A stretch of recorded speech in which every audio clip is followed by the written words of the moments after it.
Assalamu alaikum wa rahmatullahi wa barakatuh, brothers and sisters. We thought we would, EFDawah, bring you a program over Christmas because a lot of our brothers and sisters who are reverts, converts to Islam, often feel very isolated during these times. And so we thought it would be nice to have a stream that would be dedicated primarily to our new Muslim brothers and sisters. Obviously, some of them might not be new. They may have been Muslims for many years. But yes, we thought that it would be lovely to actually, inshallah, get together, just hear the stories, hear some of the difficulties, some of the struggles that people have during this time, because it can be a lonely time, it can be a difficult time. And for us born Muslims, sometimes it's not easy to sort of appreciate some of those struggles and some of those issues and problems that people go through. The other brothers will be joining shortly. We were at Brother Nasir's funeral earlier today. We just got back literally about half an hour ago, so it was a bit of a mad rush getting onto the stream. Brother Jordan has to make it back home, so that's going to take him at least an hour or so. And then Brother Hamza, I believe, is still finishing off his live stream as well on his channel. So once that ends, he'll pop on here as well.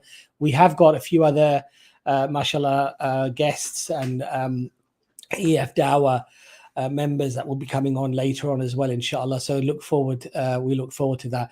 If you are a revert, you're a convert to Islam, the link is at the bottom of the video on YouTube. Please feel free. We'd love to have you on, and love to get you on just to hear your opinion. So I'm joined initially by Brother Jordan. I wasn't expecting you to be back. Yeah, I was quick. Quick, Jordan. What exactly? What speed were you driving to get home? Within the limits. You know, Christmas Day, there's no traffic, is there? So you literally just. Subhanallah, Subhanallah. Oh, Jazakallah khair for coming on so soon. So, Jordan, we've mashallah got Brother Constantine already there, so we're going to get Brother Constantine on. Mashallah. Assalamu alaikum, Brother Constantine. Well, assalamu alaikum to everyone. Wa alaikum assalam wa rahmatullahi wa barakatuh. Brother Constantine, obviously a lot of our viewers already know about, mashallah, our esteemed member of EFDawah, Jordan here. But perhaps a lot of the brothers and sisters don't know much about you. I know that you, mashallah, gave your shahada about, was it about 6 weeks ago at the park? Is that right? No, it's more. It's almost, I think it's 3 months now. Mashallah, 3 months, subhanallah. It's amazing how time passes. Brother Constant, just before we go into this aspect of Christmas and perhaps some of the difficulties that our brothers and sisters face, could you just tell the viewers a little bit about your journey into Islam, when it started and how it culminated in you, mashallah, taking your shahada? Yeah, well, you have to forgive me because my English is not in the proper shape. It's my second language. I'm not born in England. I'm Romanian by blood, and I convert again. I convert to Islam, to the true religion. Let's go to say 3 months ago. Well, the main reason, from my point of view, why I step into Islam, because I think it's a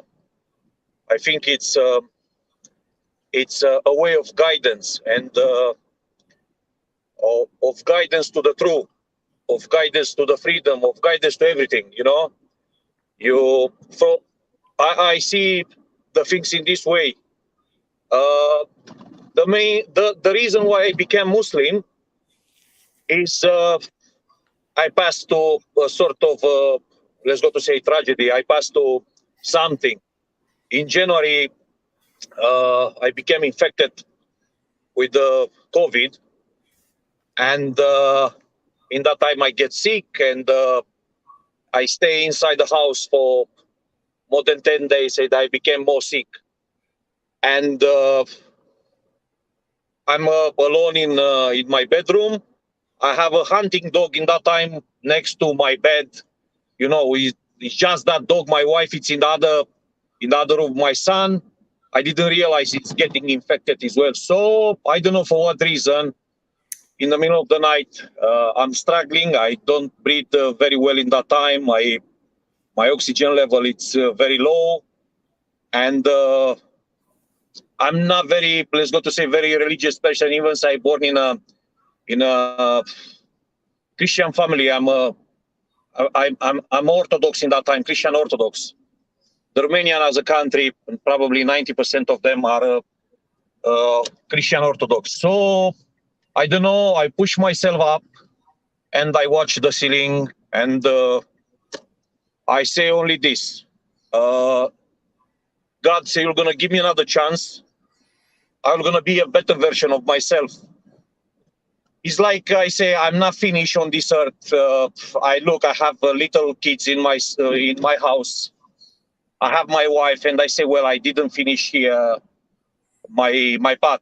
And the second day, on the same hour, I've been took by the ambulance on the hospital, and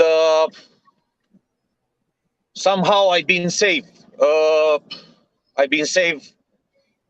Almighty give me a second chance to life.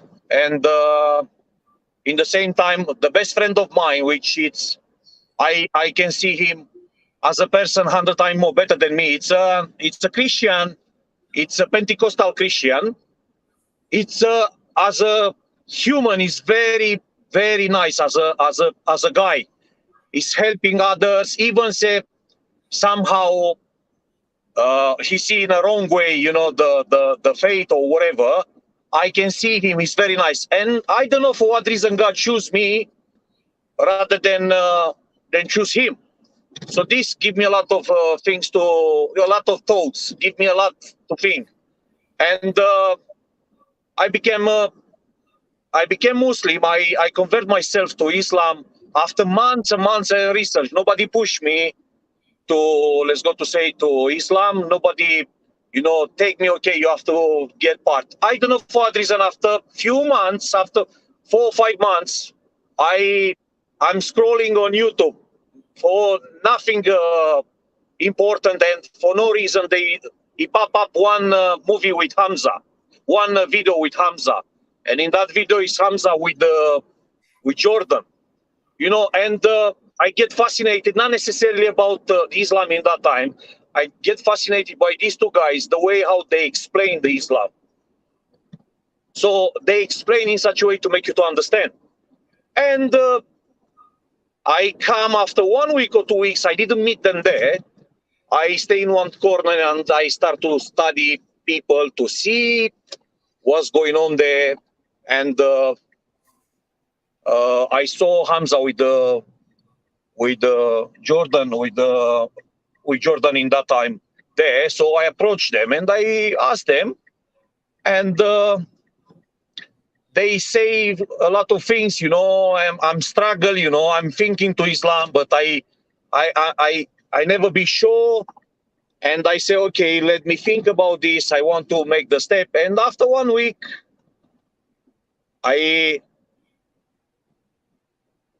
hello, everyone. Do you still hear me? Can you still hear me? After 1 week, I come back again. I come back again just to meet them. I didn't meet them, so I come the next week. In the next week, there is a guy. It's a Kurdish guy by blood. It's a British, but it's a Kurdish guy. And she said, you have to do it because you never know. Say, you pass the road or you pass the street, and God will gonna decide you to take you. You don't have your shahada. So you're gonna be you and yourself in the front with God. So I make a step, and after that I do it in official way. I go near to my house. I have a friend who it's a taxi driver, but it's a Muslim, and I say, listen, I want to do this, and the guy he say, yes, I'm gonna help you. So I go in a mosque. It's near to my house. It's in Edgeware. It's not very far from Islamic Center. There is another one down the road near to Regimental Army. There is a Regimental Army. So I've been blessed by Almighty in that day, and the rest is history. I became with the help of Hamza and Jordan, I became Muslim, and since that I enjoy the way of being Muslim. Is not easy, especially when you live a sort of life, you struggle. For me personally, it somehow became easy because Even before, I didn't drink and I didn't smoke. I didn't gamble. I didn't go much. Probably once a year, I go in the pubs just for social affairs, not more than that. So to pass to from that way in this new way is somehow get easily. Physically, I'm talking. Mentally, it's different. You can struggle because I'm 46, and it's not easy. You know, it's hard, but with the help of Almighty, with the help of Allah, everything can pass. So I'm happy now. Well, I'm looking to be a better version. I'm looking to, you know, to improve myself, to be example for my family. It's funny because I've been Orthodox, because my family is Orthodox, so somehow it's part of our tradition to pass one to another what you are. My son is Orthodox, my wife is a Catholic, so we have three major religion. Well, we have Islam, which now I truly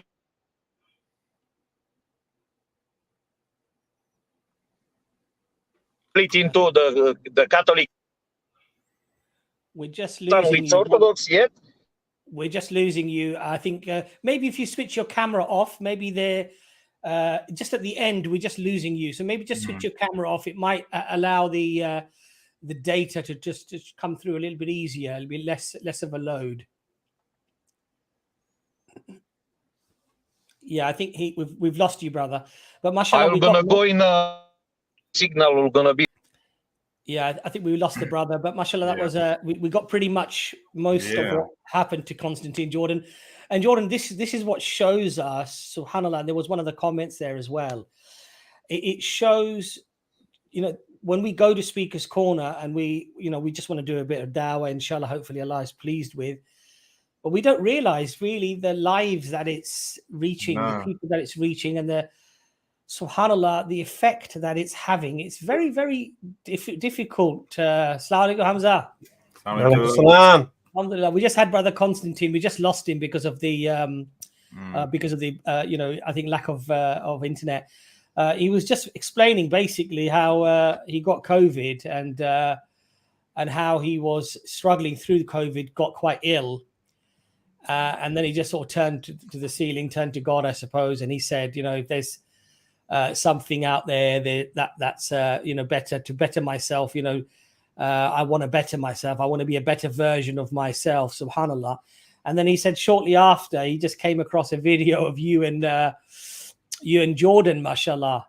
And then I think he came and had a conversation with you guys as well, I believe. And alhamdulillah, subhanallah. I just say to Jordan, Hamza, that we don't realize just how much of an effect, subhanallah, these video or live streams have on people's lives. And when people like Constantine come forward, they tell us, it sort of hits the message home, reminds us as well, like subhanallah, Allah is truly elevating this message and it's getting to places, subhanallah. Oh, bro, just the messages I receive from around the world, man, from Muslims and from hey, assalamu alaikum. Wa alaikum salam. How are you, sir? Well, better than ever. Alhamdulillah. Alhamdulillah. How is your day going? It must be a weird one. Well, it's funny because obviously all my friends, they are celebrating the Christmas, and they call me, they greet me, Merry Christmas, and you know, somehow I laugh. You know, it's funny. And let's go to say I have two good friends, and I have a lot of friends. These two of them, they know I changed my faith.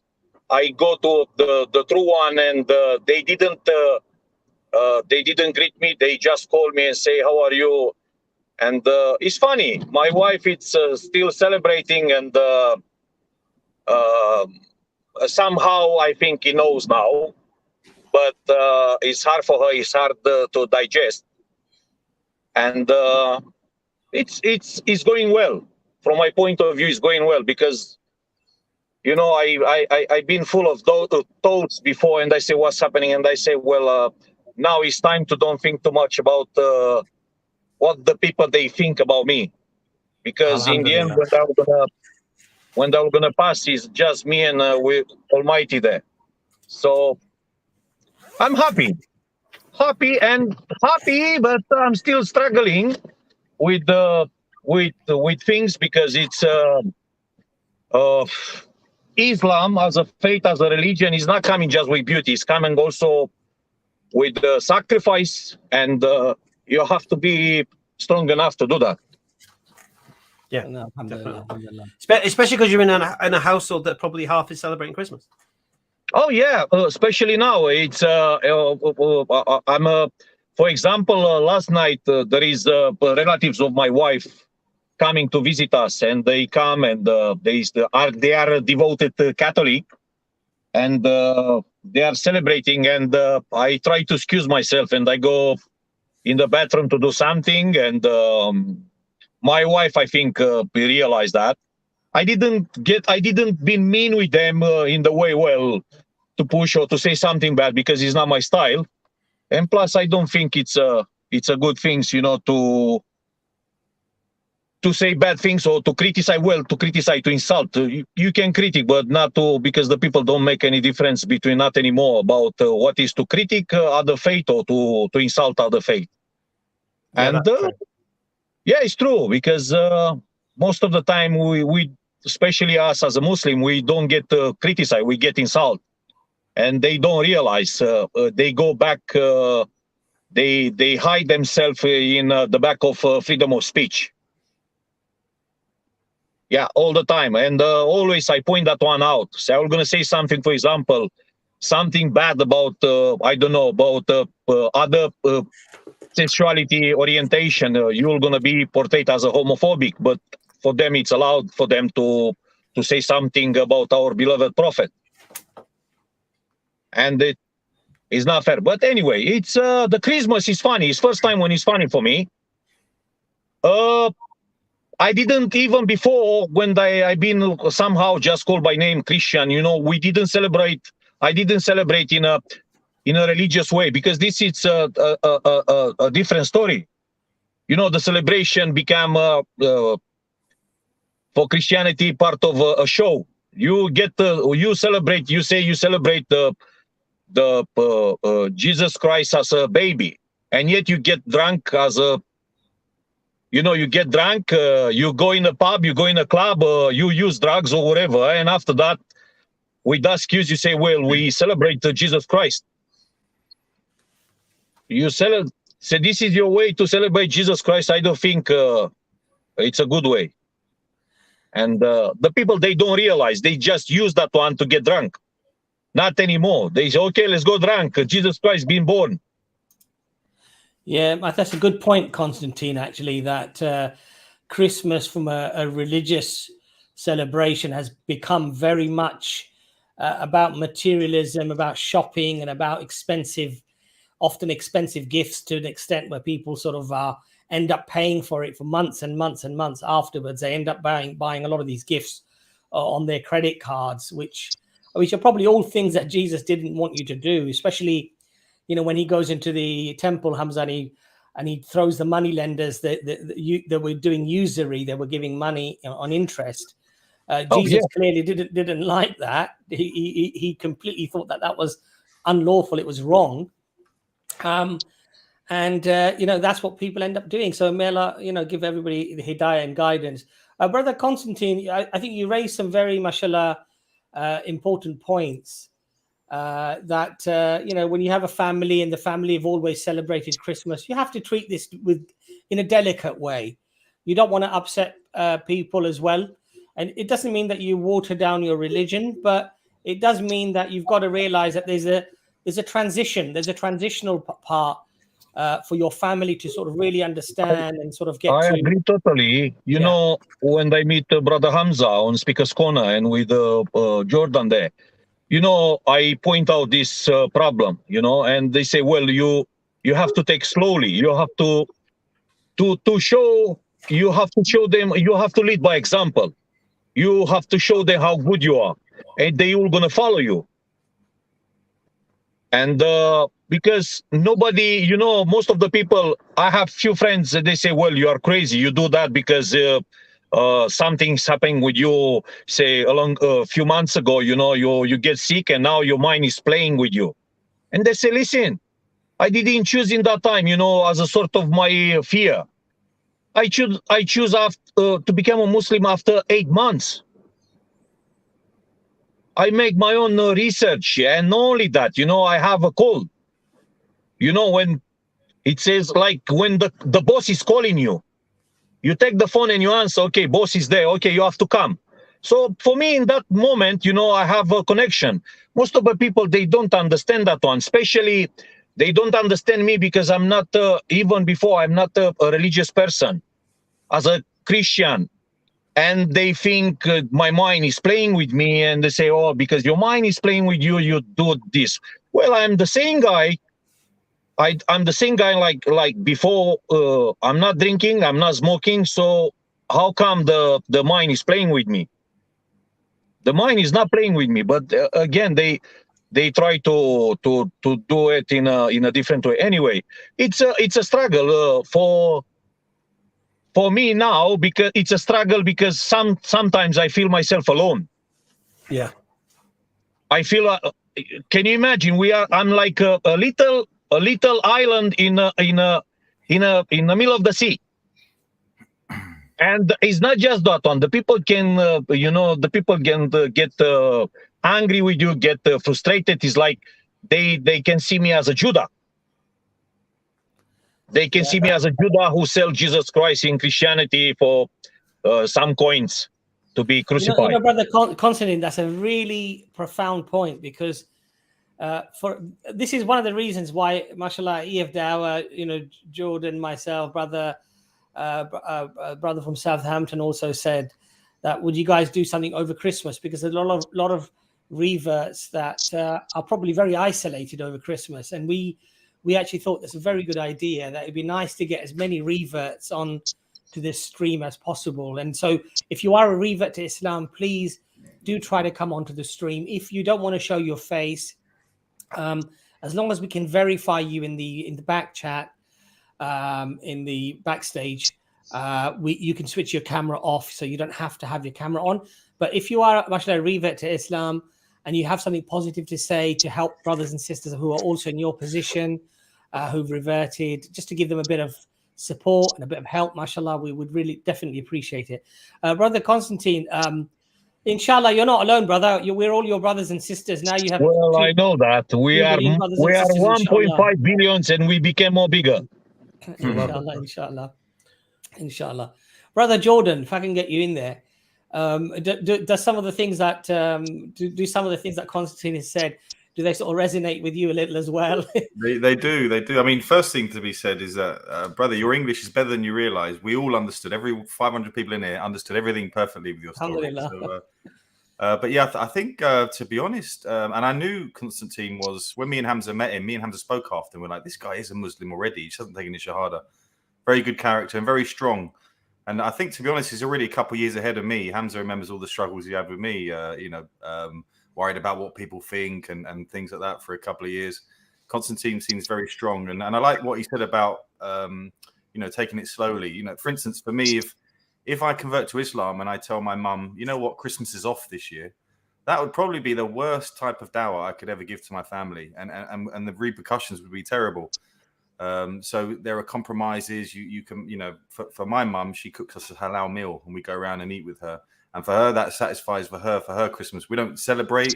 We don't. I mean, to be honest, we never did anyway. And like Constantine said, Christmas is purely family time, isn't it? That's all it ever is. And part of me said to my mum, I said to mum the other day, why don't we eat around the table all the rest of the year? Because why are we waiting till Christmas? And I think what I'm learning, and I suggest to you, Constantine, as well, maybe as reverts, we need to make Eid special for our families. If we make Eid a really big deal, that might help us with some of the, relax some of this Christmas tension that builds up. It's the only time of year we all get together. It's a beautiful time. Well, let's make Eid that time for our families. Alhamdulillah. I took the coward's way out, though. I run from everybody I knew.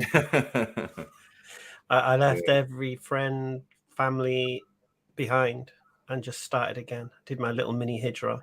So I've not really struggled with what you guys struggled with, watching people's friends' reaction when you don't do the things you used to do. I got that before I became Muslim, but when I took my Shahada, I just left that area, moved to London, and started again. And then within 3 months, now this is key. I mean, obviously this doesn't apply to Constantine. And I hear this a lot of thing about, reverts are lonely at Eid and reverts are lonely at Christmas. Okay, the solution is very, very simple. Get married. And then you won't, because then you'll share that time with your wife or your husband. This is not just for you, Jordan. This is for everyone. And this is why marriage is very important in Islam. Because, I can't be bored. I can't be lonely. I've got people around me. And then obviously you have children and then you have more people around you. So even if you've accepted Islam, and like I said, I left everything. Alhamdulillah, I've got family and I can't be lonely because I have my own nucleus. I create my own family. Do you know what I mean? But that's not to say you should abandon your family. But I think this is a very important time to talk about marriage. It's very, very important. Because how can you be lonely when you're married? Now, I know you, Jordan, you're going to say some people are married. I was just about to turn my... And they feel lonelier. And then that would then go down to a point of, well, who did they marry? Why did they marry? When? Do you get me? What were the circumstances? Was it someone they married their cousin just because the family were to come over? Or was this, I don't know, whatever reason it may be? But the idea is to, get married. And as our mate Christian was saying on the arena, become one unit. Together as one unit, us against the world type flex. And then trust me, those lonely times, and again, I'm not just speaking to you, John, I'm speaking to reverts. Those lonely times kind of get eradicated because you're creating a new family, inshallah. Hamza, look, there you go. Shut up, Shane. But this is what I would say. This is what I would recommend such things. Yeah, I think the points I always made were not to rush into it, but I agree with you. For me, like I always say, Eid, all the brothers with their families. Well, if I had my own little family, that would be sold. Yeah, because for example, we've got kids in it, So, and you were saying something earlier about we should make, my camera's messing up. 1 second. So we were saying you should make Eid special. All right. Well, we do make Eid special. My missus does balloons on the wall. She makes designs, do this, makes a little dressing table, puts gifts on it and things like that. And my kids love Eid. My kids don't care about Christmas. The two girls, one's 18 and one's 11 now, never batted an eyelid about Christmas or birthdays because we made a big deal about Eid from the beginning. And that's very, very important. Make Eid special. And then, what problem we get though? We say, oh, you're imitating the kuffar because you're doing gifts and you're doing decorating like they do. No, subhanAllah. What you're doing is you're showing it. This day is different. Yeah, this day is different to any other day in the year, and we want to recognize that day. In the room, we want to show it in the room is a different day of the year. Do you get me? So, so that just to re-emphasize your point that Eid should be a special day, inshallah. And even you, Constantine, with your family, make Eid special for you. Yeah, well, that's the thing. Eid for me, just the first couple of years, it just come and went. I knew it was Eid, but I didn't really know what to do. I didn't know that people put decorations around. I didn't know, You don't actually learn these things unless you're, like you say, maybe with a Muslim wife or I don't know. But I'll definitely be making an effort this year to make Eid better. Yeah, inshallah. But I think that would eradicate a lot of the loneliness because I do get it. You become Muslim, you get ostracized from your family. You've got no one to relate to around you. Do you get me? And then other Muslims are all with their families doing their flex. So start your own family. Yeah, but you know what? A lot of the loneliness, and I don't know what you think, Constantine, is a revert that converts to Islam. We talk about reverts that their families abandon them, and may Allah make it easy for them. Where they make this decision and they're sort of banished and they're on their own. Me as a revert, I think I almost isolated myself because you start not wanting to hang around with your mates at the pub. You start not wanting to. So it's kind of self-induced for many reverts as well. You know what I mean? I don't know if it's the same for you, Hamza. It was kind of like you convert to Islam, your values change. All of a sudden, you really need to be sort of gravitating more towards the brothers than your old friendship crowds. And well, look, birds of a feather flock together, mate. So you're going to gravitate towards like-minded people, and it works the other way as well because people who were your friends start to not have things in common with you anymore. So the reason why they were your friends, you're no longer interested in those same interests. So they themselves will think, wait a minute, why am I friends with you? you're no fun anymore. You don't do this anymore. The reason I'm friends with you, we used to go here, we used to do that, and now all of a sudden you're not doing those things. So it's not even you making a conscious decision that you don't want to be friends with them people because they're not doing what you do. They're gonna look at you and think you're a weirdo. And that's the thing, isn't it, Hamza? That friendships generally, we tend to value them so much, and of course one should value a friendship, but what is a genuine friendship is somebody who respects your decision, whatever it might be, and still loves you because of they love the human being that they loved before Islam, before that person converted to Islam, right? And I think those are the friends that, if you do have those friends even after you accepted Islam, they were truly your friends. They truly were there because they loved you as a human being, and they respected you as a human being, and they didn't simply use you as a means to pass the time and enjoy life, and use you as a tool for that enjoyment. Do you see what I mean? So I think that does come across as well. Brother Randy, mashallah, jazakallah khair for joining us. Assalamu alaikum, brother. Brother Randy, where are you from? From Long Beach, California. Mashallah, mashallah. And how many years ago, Brother Randy, did you convert to Islam? Well, I married my wife 4 years ago, and I was still a Christian. Right. Yeah, and but I just took my shahada, like, really now, honestly, like a year ago.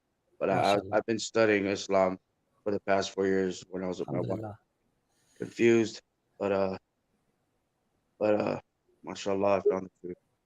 Took a while. Alhamdulillah. What would you say, Brother Randy, was a significant part of you accepting Islam? Was there anything that struck you or stood out, or was it just a collection of everything? What would you say to that? Yeah, it was definitely a collection of everything. Let me just start from the beginning. I didn't know what Islam. I always believed, I always thought that, okay, it's a, terrorism and all that stuff. You know what I mean? All the bad things that the media put towards Islam, was believe that, because my family, first, I come from a very strong Christian family, and yes, we do believe in the 3 in 1 and all that good stuff. And I was like, okay, this can't be true, so let me get deeper into the Quran, and let me watch, those who are of knowledge, and actually open my mind now and open my heart, and to get deeper into it, to see what the truth is. Because myself, I try to convert my wife into Christianity, because she's a Muslim, and I met her and I fell in love with her, and so yeah, she's, her family's very nice, her father, and I'm like, wow, what do they have that I don't? I want that, because as a Christian, I was drinking, right? And I'm like, it's okay, taking drugs. I'm like, it's okay. I'm saved. I'm saved by the blood of Jesus Christ. I'm forgave. But my life was in shambles. Wasn't what they have no guidance. Let's put it that way. Long story short, there's no guidance in that sense for me. So, what's all in collection, like everything I learned about Islam, watching videos, especially Ahmed Didat, I got into that very deep, and also a lot of your guys' videos, Hamza's Den, EFDawah, for the past years. You know what I mean? For the past years, and I'm very glad and I'm thankful, alhamdulillah, that I actually came and see, I did my shahada twice. Let's put it that way. The first time with my wife's father, because when she got pregnant, I was like, oh man, my wife's like, do you love me? And I was like, yeah, I do. And then so I was like, I do. And I was like, well, you have to go to my father's house and tell him, we got to tell him that you have to do your shahada. And I was like, so I did the shahada, right? But then I wasn't, what do you call that? I wasn't true on it, Yeah. I wasn't true. And then so I started going, I don't know, something tugged my heart, started gravitating. You know what I mean? I'll start going to the mosque every morning, doing my Fajr, you know, especially the Fajr time, with her dad, because we go to the same mosque. And I start feeling different when you're actually submitting your will to one God. You have that spiritual connection, and it's different, you know. It's totally different than just going to church, and because it's just you and Allah, you know. And that right there changed everything. It's like I always believed there was a God, but then I was just misguided in the wrong way. And now that I'm going to the mosque and doing the best I can with my ability, praying to Allah and submitting to His will, because I feel like, you know, when I'm praying, it feels like it reminds me to do the right thing. And I'm not praying anymore like, oh, I need this, I need that. I'm just giving thanks. I'm giving thanks. I'm giving, you know, uh, just saying thank you all the time, because I'm grateful and I'm thankful to have this new journey. And this journey is still continuing, and I think it will continue for the rest of my life. I believe, because there's a lot beautiful, mashallah, beautiful words there. And you know, everyone has their own struggle and has their own journey, but you know, again, mashallah, it's quite uplifting, because I don't think we've spoken before. I don't know if any of the other brothers have spoken to you before, Randy, but is this your first time on the stream? I always watch you guys' video. Yes, you're live, and I'm always in the back chat. Alhamdulillah, alhamdulillah. Alhamdulillah. It's very inspiring for us that, alhamdulillah, that even if in a very small way, you know, that I hope with the last, obviously, Hidayah guidance, that you've been influenced just watching the videos or whatever. It really does inspire us to sort of do more, and it pleases us, because obviously we didn't know about you. We don't know, you know, what hearts are turning and changing. This is all from Allah, right? We wouldn't know about these things unless people like yourself come onto the streams, mashallah, and tell us. Brother Constantine, does anything that Brother Randy says, does that sort of resonate with you at all? Oh yeah, it's you know, before, you know, as a Christian, well, as a just by name Christian, because I'm not practicing. It's just a form of tradition in my mind. You know, it's exactly how he's saying, because what's happening, you struggle a lot, you know, and you know, you say okay, I'm gonna be saved by Jesus Christ, you know. It's somehow you cheat, you know, and I do that off a lot, especially when I being, let's go to say, Christian. You know, you do something bad, then you say, okay, anyway, I'm gonna be saved. It's impossible to say I'm gonna be saved. Okay, I'm gonna go in the church and say I'm gonna say, hey, Mary 3 times, and the priest will gonna absolve you by your sins, and that's it. It's funny now. Makes sense. Everything for me is like I've been in a fog for entire my life when it's about faith, because I couldn't, you know, the Christianity as a religion, as a faith, as a whatever you want to name it, you know, is very complicated. I don't see as a guidance, because it's he have a lot of lacks, a lot of I don't know how to call them. Every time when I try to ask something, you know, it's with a meaning. For me, Islam, it's 100 times more simple. You know, when you don't have to do this, why I don't have to do this? Because of this. Always in the Bible, it's with the meanings. Plus, you don't know what to do anymore, because the Bible is not just one. The Bible probably, I think there is 60 or 70 or 100 version of what they've been called Bible. Plus, over the year, being corrupt. So it's not matching. So this one make me now, especially now, more than ever, you know, to make my own research to fully understand what's happening. So yes, I can resonate perfectly with what she said before. You know, it's like, okay, I can do whatever I want with my life. When I'm gonna get old, you know, I'm gonna go to the priest, I'm gonna confess my sins, and I'm gonna be forgiven by my own sins, which it's a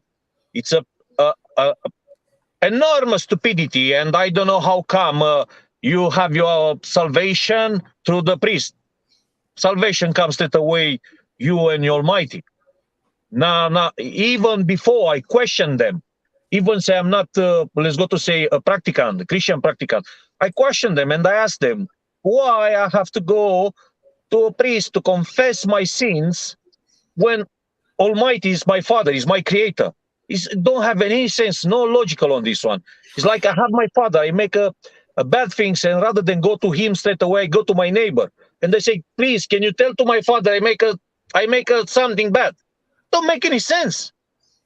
And it's like that. So I see it in a simple way. Islam give me a sort of life, give me a way of guidance. You know, it's simple, more simple than this what you want. I know it's coming also with sacrifice, you know, but it's simple compared with what because you can compare. You know, it's in Christianity they point out you don't have to put too much questions. You have to be obedient. You have to obey, and that's it. Otherwise, you're gonna be portrayed as a heretic. You're gonna it's a blasphemy to put too much questions. You know, I ask so many times, and I ask even priests, and they say, well, these words come from the devil. Straight away, you know, in the moment when they don't like something, they point out these words, they come from the devil. So in somehow, rather than they say, well, let me help you, say you don't fully understand this one, they push you. And this is my thinking about what's happening now. About what we talk about Christmas. You know, say you celebrate Christmas as a, let's go to say, as a Jesus Christ baby, I can accept that. Even say it's not true. I can accept that. It's a beautiful thing to celebrate what they call the Messiah, what they call the Son of God, you know? But they don't do that. They use as excuse, and I used that one before as excuse. For entire my life, I use, okay, to fill our belly with everything and more than that. To drink alcohol, to go around, you know, I have my friends when I'm not married, okay, in the Christmas time, what we gonna do? We have girlfriends, let's go to party, let's go to do all this crazy stuff. So basically, that don't have nothing to do with Jesus Christ as a baby. So, say God the Almighty will gonna see us, will gonna judge us, because you say we celebrate the Son of God, but actually it's not. You don't celebrate nothing. You worship the devil. Brother Constantine, mashallah, both of Randy and yourself, you've made some really profound points. Jordan and Hamza, I'd like you to just sort of come in there. The 2 points that really stood out for me, mashallah, that was really profound, Constantine, from you, was that you were like in this fog. You were in this haze. You were in this sort of confusion. And Randy, you know, you said this is perfect way of life, guidance.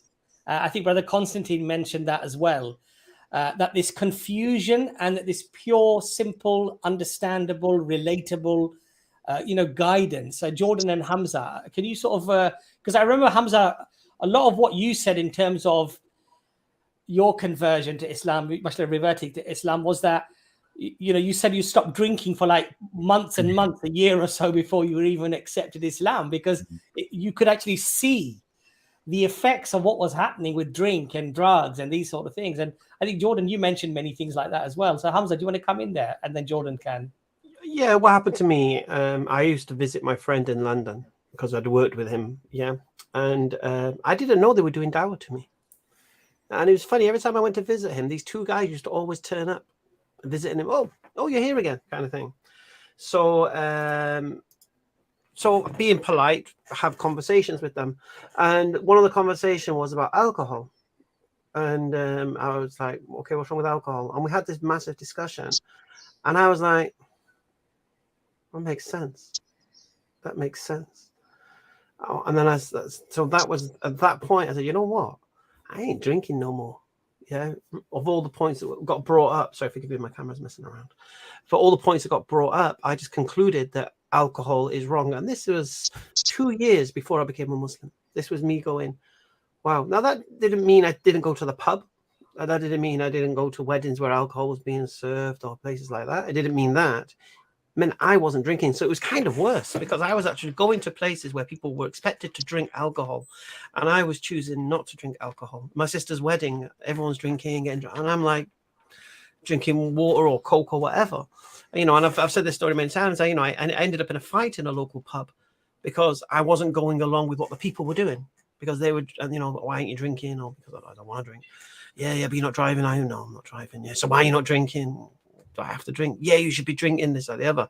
As if like it's so abnormal that you know you're healthy, you're young, you're not driving. There's no reason for you not to drink alcohol. Why are you not drinking? Like we're drinking, kind of thing. So I thought, you know what, I'll just school this geezer. So I schooled him on the dangers of alcohol, literally one of the 5 poisons. And this guy, his response, rather than being the typical, well, not even the typical, should I say, you never get this response. So you go, oh, wow, you made some profound points there. Maybe I should think about it for myself. That's what you would expect, right? Or, oh, fair enough, Gav. You've thought of, you've thought about it and you've come to that conclusion. Yeah, each to their own. Which I didn't get that. What did I get? What? It's good enough for us, but not good enough for you. What? As if you're better than us. What? I'm better than you because I choose not to drink alcohol for the reasons I just mentioned. Now you want to fight me because I'm not drinking. Anyway, we did have a fight and I got banned from the pub anyway. So it was a good thing. It was a blessing in the end. But this is the reality of people. Now, look at the difference between me. And this is why, when I was in this conversation with these Muslims and they were talking to me, I was listening rationally. God, my camera's doing my head in. I was listening rationally, and I concluded it. But when people are doing something that they have a passion for, something they enjoy, something they can't even envisage, and the amazing thing is, I'm looking around at all these people, yeah, and their lives are a mess.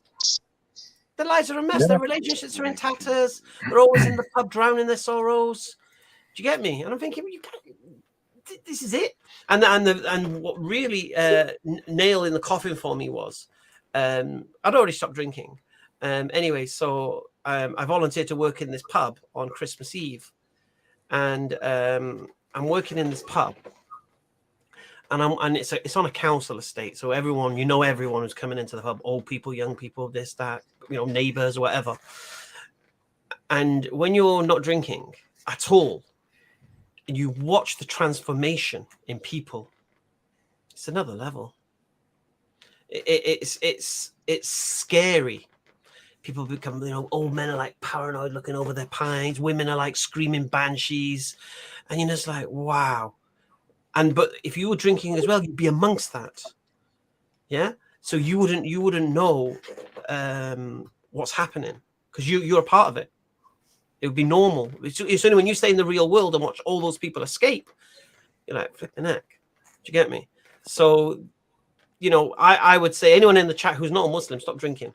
It is no good for you. It doesn't benefit you. You're not addicted to it. It doesn't enhance your life. If you are needing to drink to come home from work and have a pint or whatever, or have a can, have a tinny, there's something wrong with your life.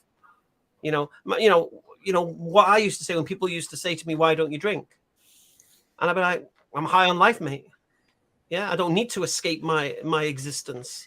Where you need something artificial to escape. So you work all week just so you can drink all weekend, to work all week so you can drink all weekend. What kind of existence is this?" Anyway. SubhanAllah. Yeah. So Jordan, this concept, Jordan, of being in this fog or haze, or not really knowing, grappling at anything and everything that society throws at you. Yeah. And this concept of this pure guidance, I remember, mashallah, you saying, Jordan, about, for example, looking into Islam because of your niece, and actually realizing when you, mashallah, started to study Islam that actually she is protected. She does have guidance. Yeah, that was quite profound, I think, wasn't it, Jordan? Yeah, and I agree. I think, and you're right to point out with the other brothers, that guidance is a big thing. That as human beings, we are looking for guidance. Even us men that think we know everything. And for me, it was dropping that arrogance and realizing that I'm not the best person to guide myself. And who is guiding me? And yeah, it was I guess my niece. It was I was anti-Islam initially, but you know, why are women wearing the hijab? Oh, that makes sense. Why are women not drinking, or anyone drinking alcohol? Oh, that makes sense. And I kept going along this line. And for me, I mean, Hamza's 5 poisons.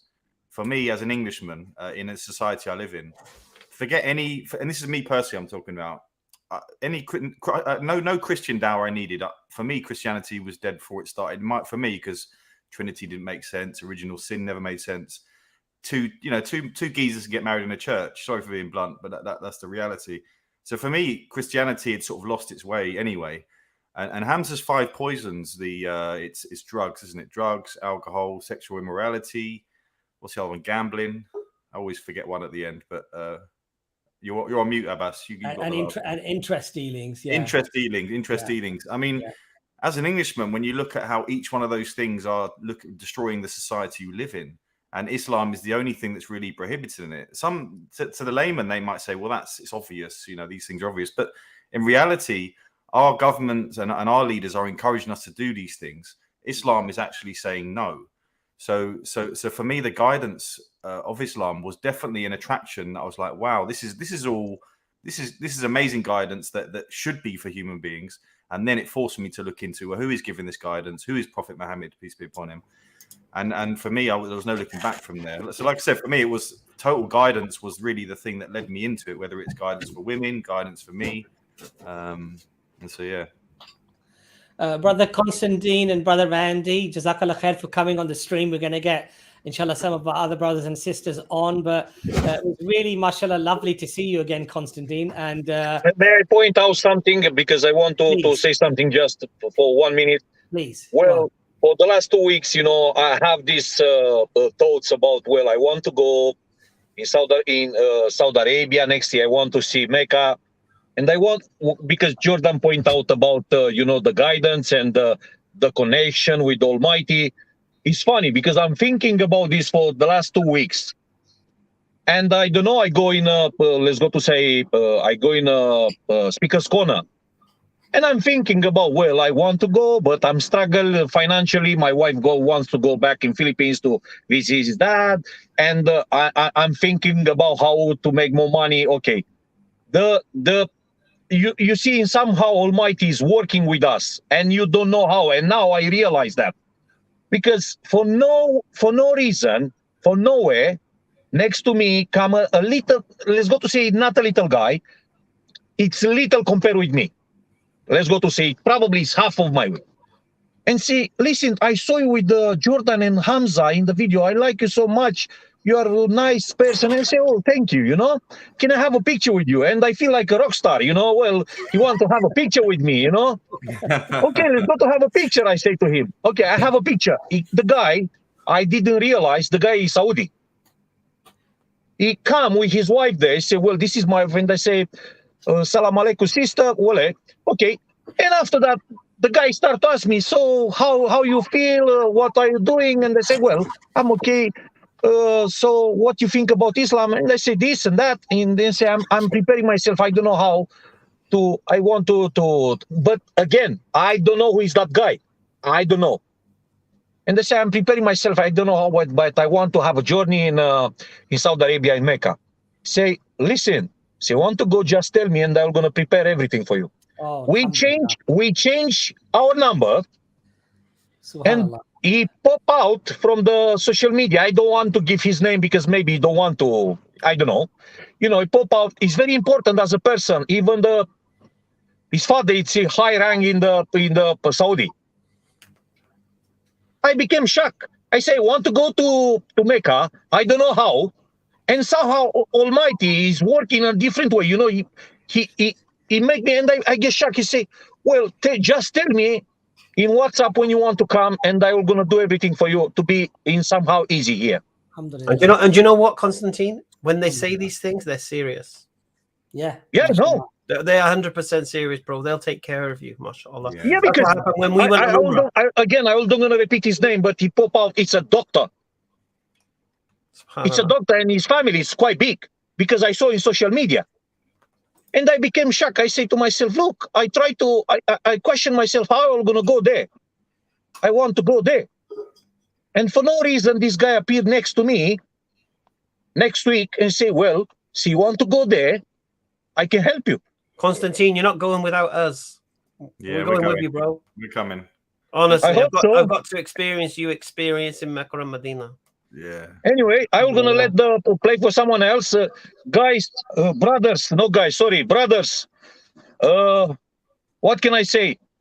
Salam alaikum again, and I hope to see everyone healthy in a good spirit next time. Inshallah. Jazakallah khair, Constantine, for coming on. Assalamu alaikum. Assalamu alaikum wa rahmatullahi wa barakatuh. That was really lovely, subhanallah. Brother Randy, Jazakallah khair for coming on. May Allah, inshallah, increase you in iman, increase you in all goodness, and bestow you and your family, inshallah, with afiyah, with all good, inshallah, and take away all difficulties, inshallah. Ameen. Inshallah. Assalamu alaikum, bro. Assalamu alaikum. I'll keep you guys in my dua. And do email us, Brother Randy, if you need anything at all, any support or whatever. Our email is available, inshallah. You should be able to get it very easily off any of our social media groups and what have you. It's just EFDawah@gmail.com. And then if there's anything we can do to help you, inshallah, one of the brothers can maybe put it up on the screen as well, so you can get that email. But it was a pleasure to have you on, brother. Jazakallah khair. All right. Assalamu alaikum, bro. Alaikum salam wa rahmatullah. Amazing listening to Constantine, isn't it? Amazing listening to how strong and passionate he is already. 3 months in, and he's like that already. So I think is lurking patient sister. Patient, yeah. I keep calling her Courtney. Her name's Claudia. Claudia. Claudia. Assalamu alaikum, sister. Greetings. Oh my bad. Assalamu alaikum. Wa alaikum assalam wa rahmatullah. How are you? Alhamdulillah, Sister Claudia. Sister Claudia, can we first find out a little bit about what country you're from and just maybe a brief introduction to your journey into Islam? She took Shahada with us. I come from Poland and I live in Poland. My journey with Islam began 8 months ago when I kind unexpectedly my catechist told me to read the Quran. It was kind of crazy idea, but I've installed the Quran app and started reading, and then I've realized there's something truth in it. Alhamdulillah, sister. And then, mashallah, I think she came on. Sister Claudia, she came on to Hamza's den. Is that right, Hamza? Or was it the EFDawah stream? Yes, I think it was exactly. EFDawah. EFDawah I was in EFDawah stream. Okay, mashallah. At episode 22 of Open Forum. I was just useless piece of clown because I was on stream giving salams for 2 minutes and later I had to go on. But I watched many videos in EFDawah and Hamza's Den about Islam and Christianity, and I realized that there is speaking truth. It is not Muslims who need to be corrected, but myself, because I believed the Bible as a reliable source of information. I'm very sorry for my poor English. You sound like you just run a marathon. Mashallah. Mashallah. That's sister, it's very heartwarming to hear that. Mashallah, there's so many people out there who are searching and are looking, and alhamdulillah that they're honest with themselves, that when they see the truth, they realize that this is the truth. Yes, exactly. Alhamdulillah, and then they accept it, which is a mashallah beautiful gift from Allah subhanahu wa ta'ala. Alhamdulillah. Brother Jordan, Brother Hamza, did you want to ask? Yeah, I've had the pleasure of, I don't know, the pleasure of visiting Poland, and I was over there during Christmas time. It was snowy and everything. They celebrate on Christmas Eve though, not today, right? I think over there the celebration is done the day before. I think there's some confusion amongst the Christians of the Catholics of what day is going on, but Yeah, how has it been for you, obviously, as a new Muslim, with perhaps family that are celebrating Christmas? Oh, quite bad. First of all, I needed to go to work instead of helping my parents in preparation to Xmas Eve. Yeah. And then when I went home, I just told family members, to all of them, that I'm not worshipping what they worship, and they will not worship what I am worshipping. I disagree with them about Jesus being God, peace be upon him. I disagree that Jesus, peace be upon him, was born in 25th of December. Yes. May Allah make it easy for you, sister, because but that made them upset, very upset. Yeah. Yes. What we would suggest, sister, is that give them time as well, because it can be for non-Muslims, because they've heard so many negative things about Muslims and about Islam, that it can be quite traumatizing for them as well to realize that somebody that they love, their daughter or their son or their husband, wife, sister, whatever it might be, they've accepted Islam. It can be quite difficult for them. So don't be upset with them. Don't be angry with them if they get upset or they get angry. Just try to explain nicely, inshallah. May Allah make you strong and enable you to do that.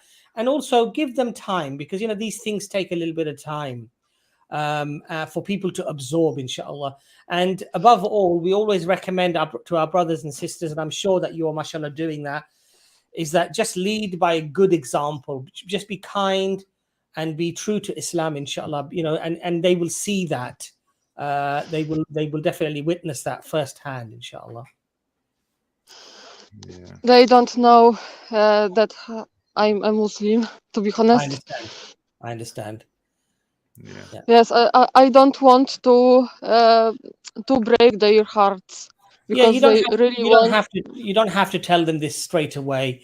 You can delay this to a time when it will be something that they might be able to cope with or absorb. Yeah. So that's a very sensible thing, sister. We don't have to inform everybody if it's going to cause a lot of turmoil or difficulty for yourself, especially.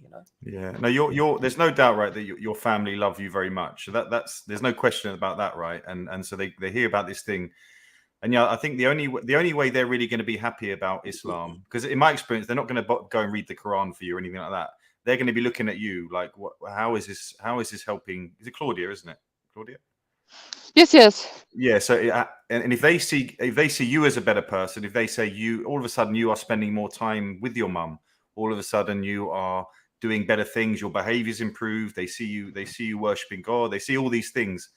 I think honestly that's the only thing you can hope for. And have you ever heard of the saying that Allah tests the ones he loves most?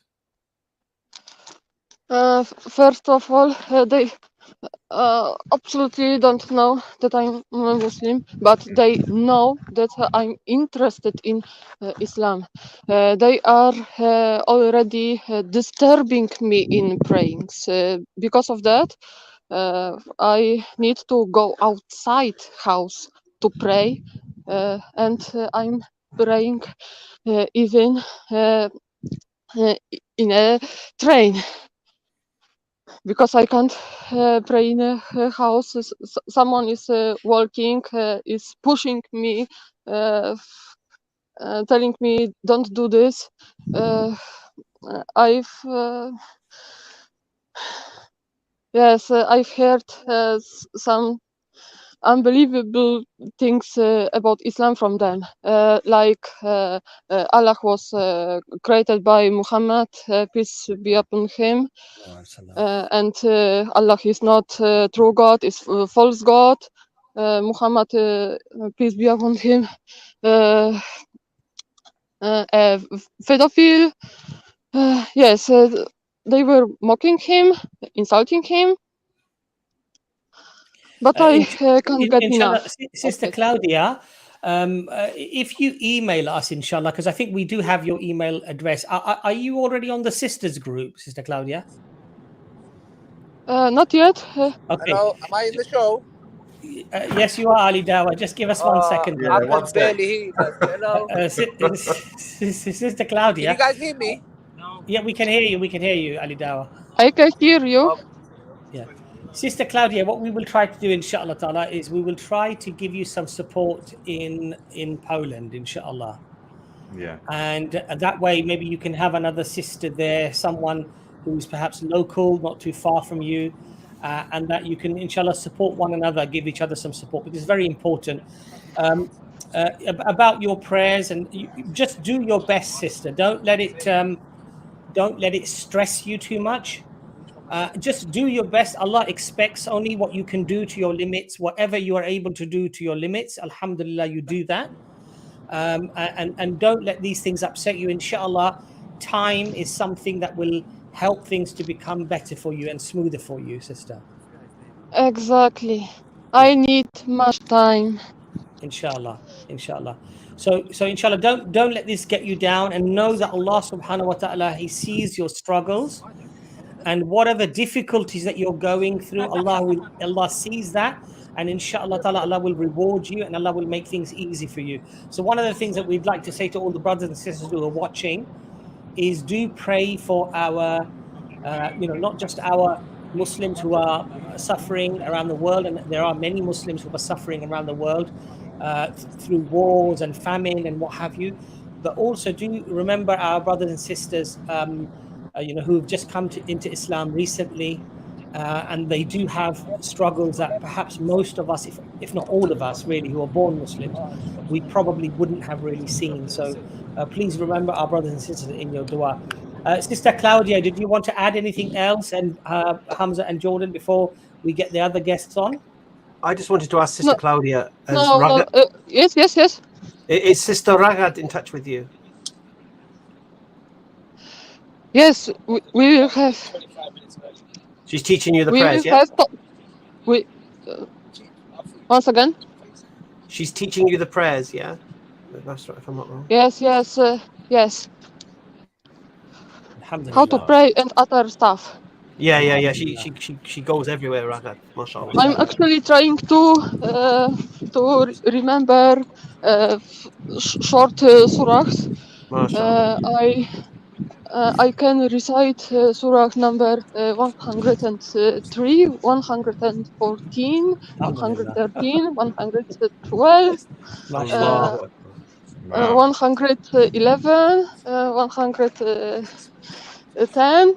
But I'm struggling with 109, with fourth ayat. Which surah is that?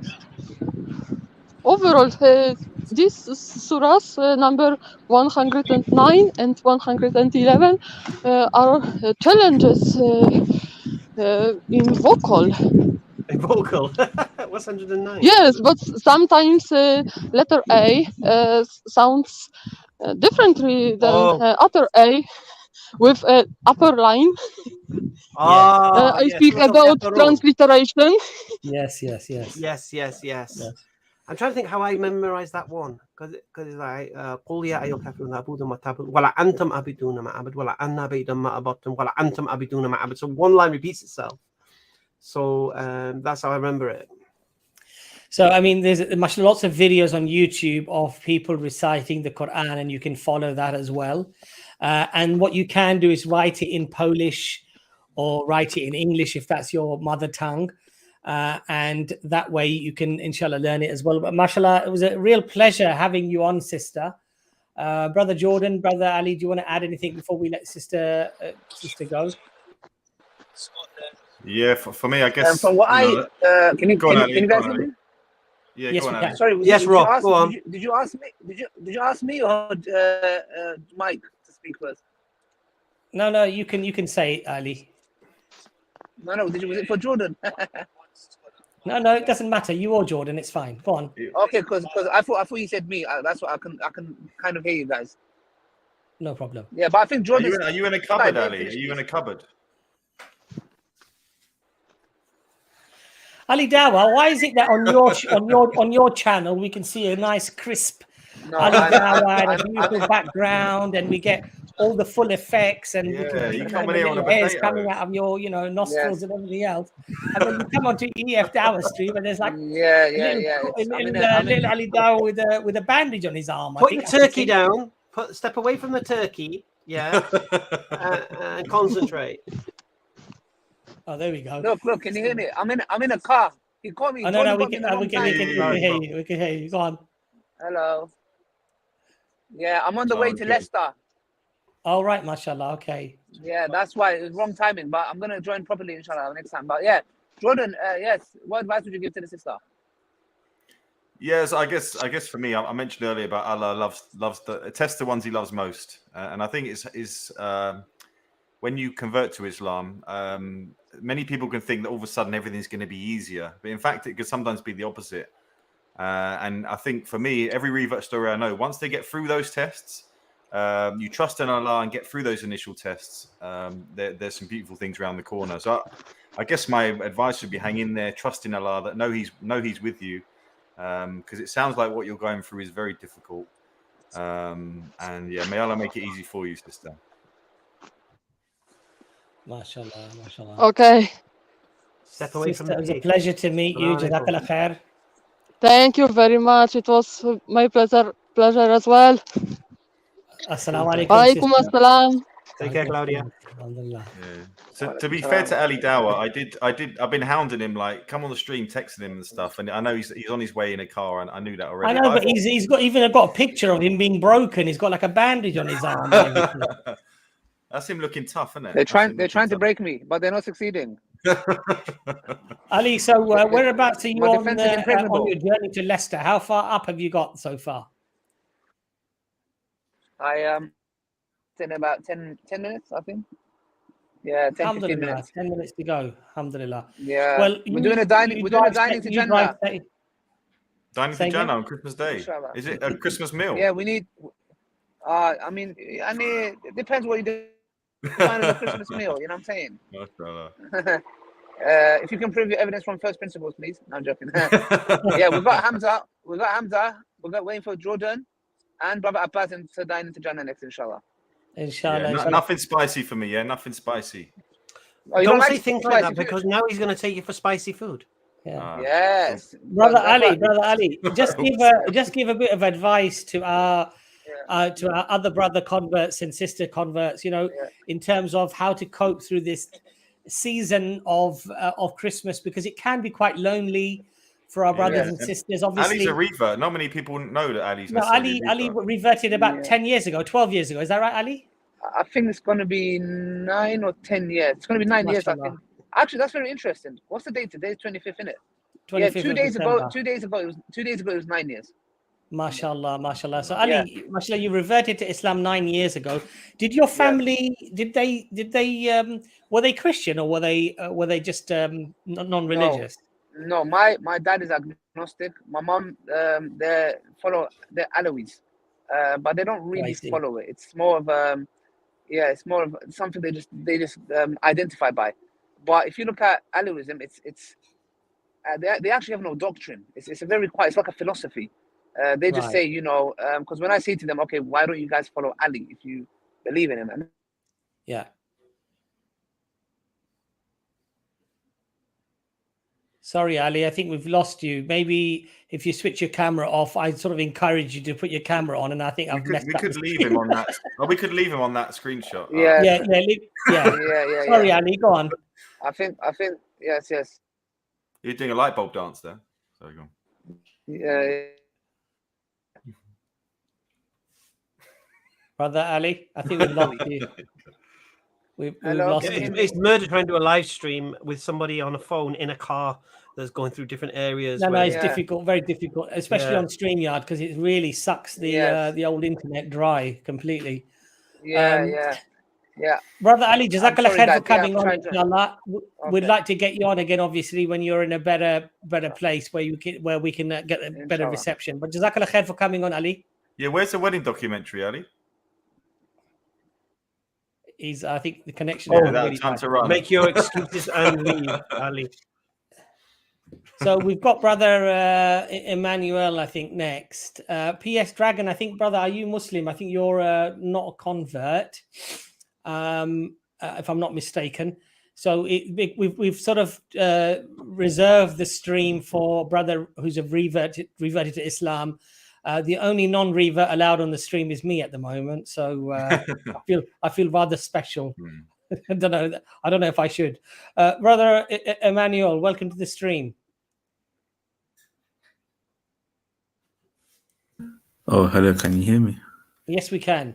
Brother Emmanuel, are you reverted to Islam?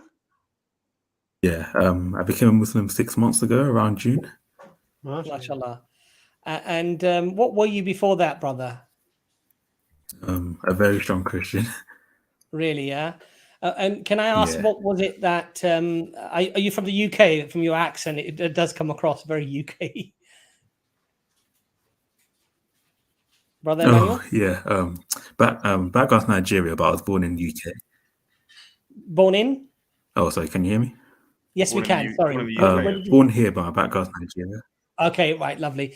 And what was the catalyst? What made you sort of look into Islam and then finally take the step?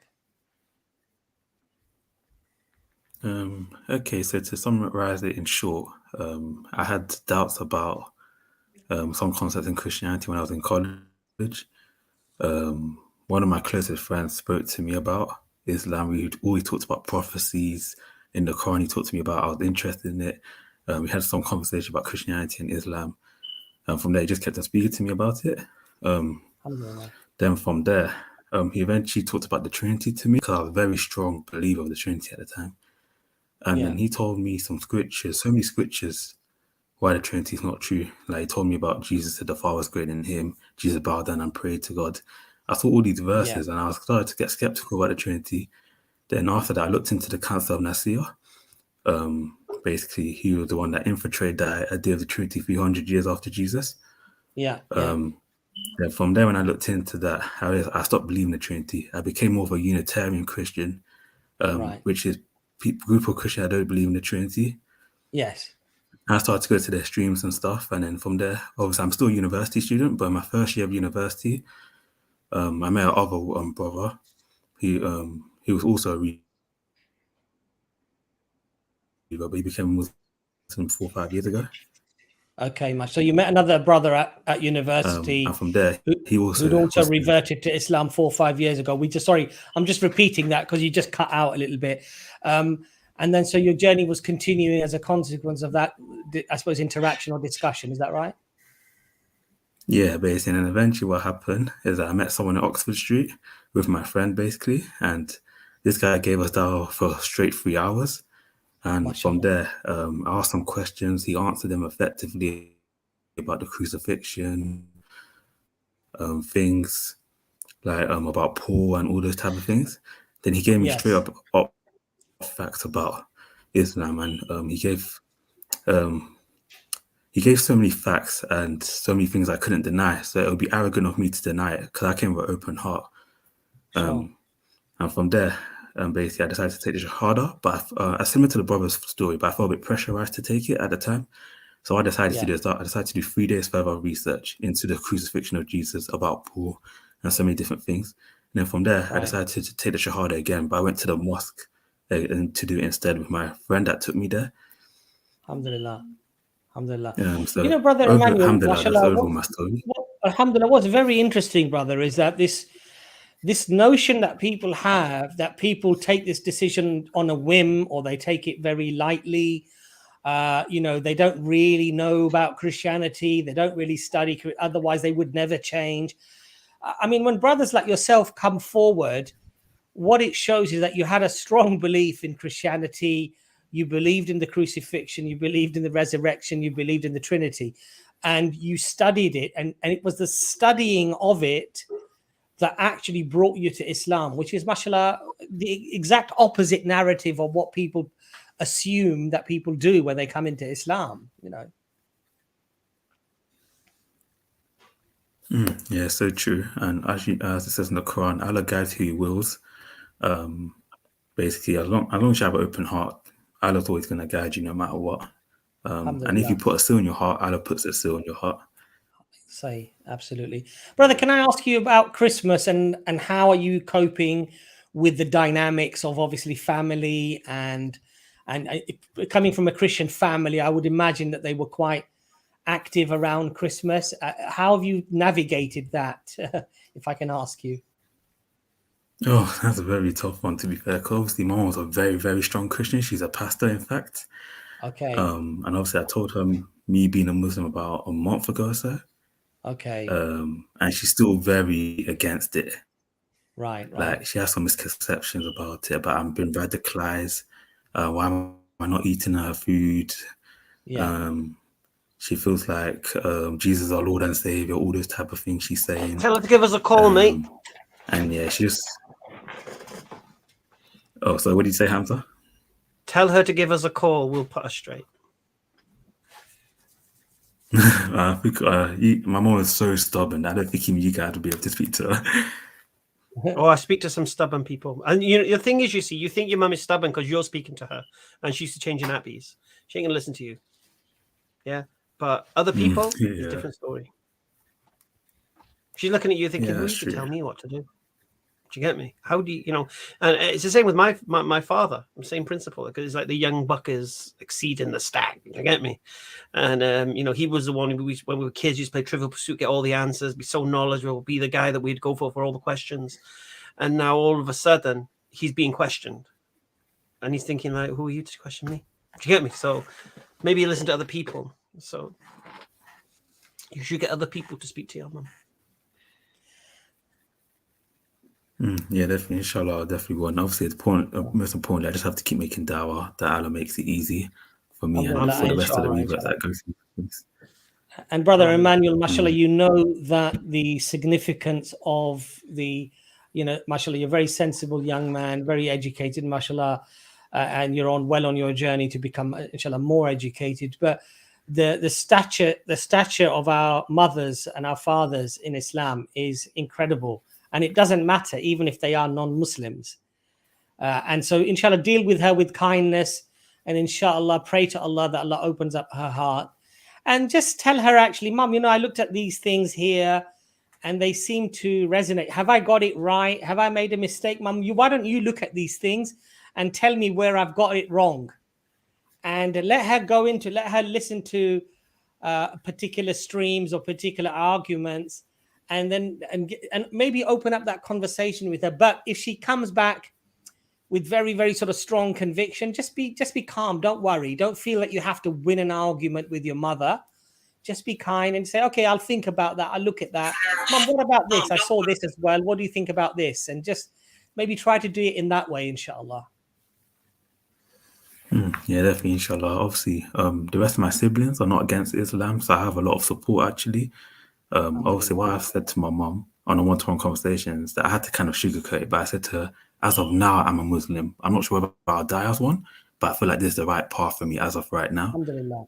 Alhamdulillah. May Allah, inshallah, you know, give you life with iman, with belief, and inshallah, death with iman, with belief, with closeness to Allah subhanahu wa ta'ala. Brother Emmanuel, jazakallah khair for coming on. Is there anything you would like to add before you go? Yeah, there's one question I actually wanted to ask you. Yes.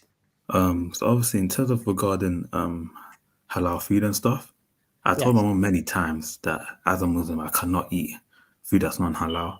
Yes. But she still tries to say that, but she sees other Muslims eating the same food and it comes from the same place. But the problem is that what she doesn't understand is that, yes, the Quran says you keep from the Jews and Christians, but that's only if they do it in accordance with the Sharia law. If they don't, then the food's not halal. Yeah, that's a good point, brother. That's a very good point. The problem is that that is a good point, because what a lot of people say is that we are allowed to eat the meat, the food of the people of the book, i.e. the Jew and the Christian. But you're very right in your opinion, or which is your scholarly opinion, is that the tartib, the manner in which you slaughter the animal, even if you are a Muslim, if I slaughter the animal which is not according to the Sharia, and I just cut the animal's head off, for example, deliberately, the same animal actually becomes haram. It's not permissible, even for me as a Muslim, if I've cut that animal, killed that animal, for other Muslims or myself to consume. So the tartib, the method, has to be according to, for us, the Sharia, of which is Islam, and for the Christian and the Jew, it has to be according to their Sharia, i.e., that they've sacrificed the animal in accordance with, or for the sake of Allah, for the sake of God Almighty. And if they slaughter the animal, saying the name of God, that we slaughter this animal in the name of God, then this animal would be halal. We would be able to eat the animal from the people of the book. And this applies to the Jews as well. The Jews, the kosher meat, they're very, very strict with their kosher. And so for us to eat Jewish meat, if we have to eat the meat of from the Jewish people that they've prepared, it's perfectly halal for us to do that. But you're quite right. So sorry, brother, just finish your point that you were making.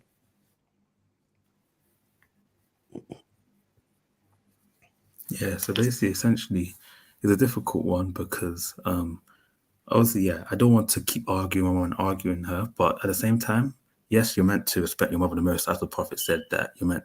I think people kept on coming to him, asked, who do you respect the most? And he said mother 3 times, then the father, which my mom even tries to use against me. And I get what she's saying, but if anything goes against Islam or your religion, then you're technically don't have to obey your parents, but you obey them and everything else they say. Yes. But yeah, the thing is, so what do I do in that situation, would you say? Because I'm not compromising the deen for no one. Yes. Just become vegetarian. I purposely wouldn't argue about this, because I know respected sheikhs that follow the same opinion your mum does. So for me personally, this isn't an argument you need to have. If that's her opinion that she believes, that's fine, and you've got yours. Just try and meet somewhere in the middle with the food on the table. But I don't see the benefit of you arguing with your mum over halal food. There's a lot more bigger things that you could discuss with her and just show her in your behavior. I feel if you get bogged down into, giving her arguments about halal food, it's not really gonna solve anything that at the end of the day that you really want to solve. I think what I would advise, Brother Emmanuel, is that do your utmost best. And, if you're able to perhaps buy the meat yourself, buy chicken and say, Mum, I've bought this chicken. I'd be happy to eat this, Mum, with you. And maybe just try to talk to her with kindness like that. I agree with Jordan. Try not to make it into something that becomes a huge argument or problem between you and your mother.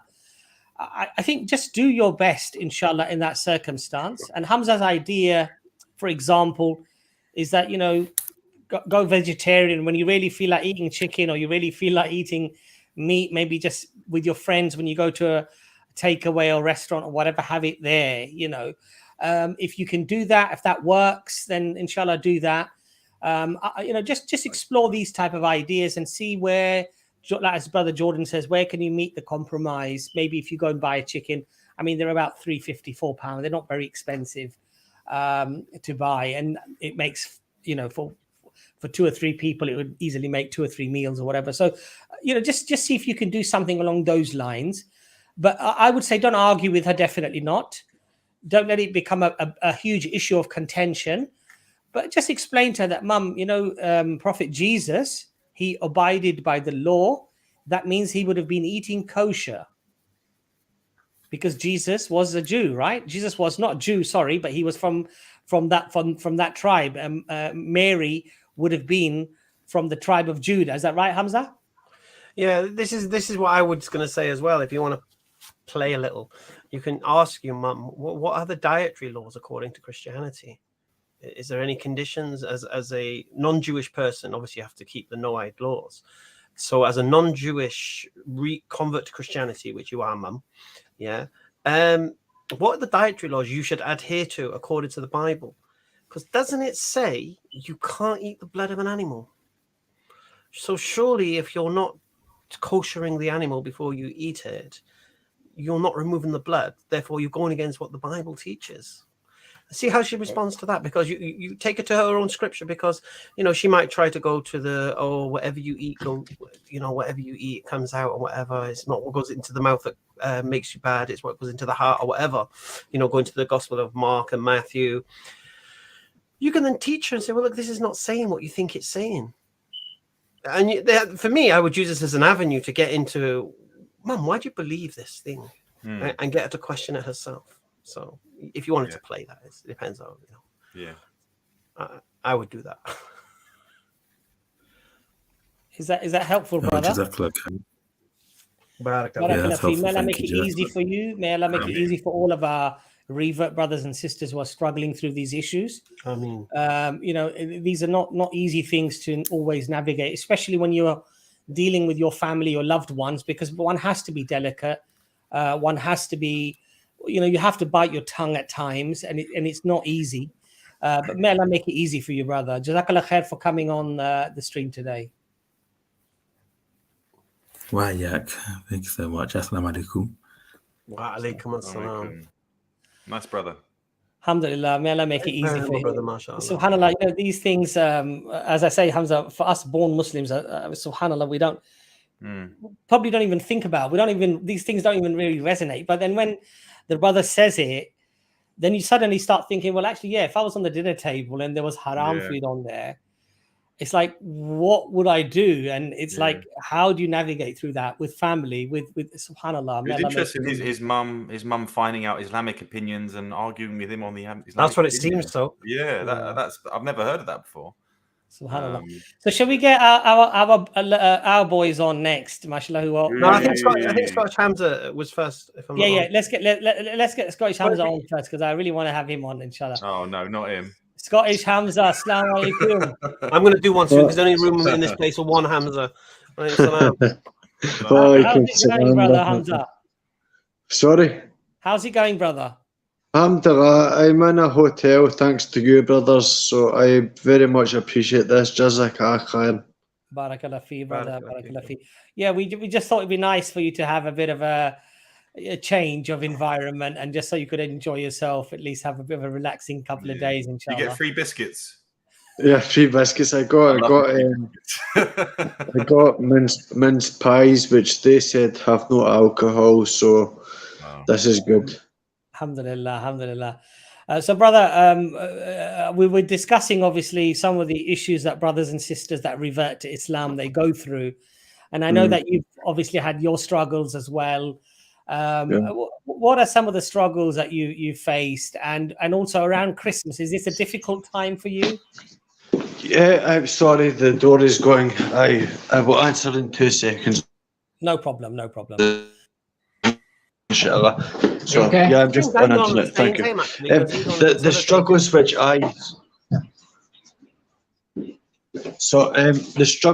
I found was a lot of people who I associated as being friends saying, "Oh, you're not Muslim, you're Catholic, this won't last, come back to being Catholic. And my reply to this was, I can't come back to being Catholic because I do not believe this. I believe more in God now being Muslim than I ever did when I was Catholic.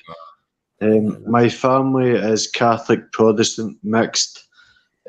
Glasgow, you know what it's like in Glasgow, it's very sectarian. Yeah. And these are the only 2 religions which are accepted, but there's a war pretty much going on between these 2.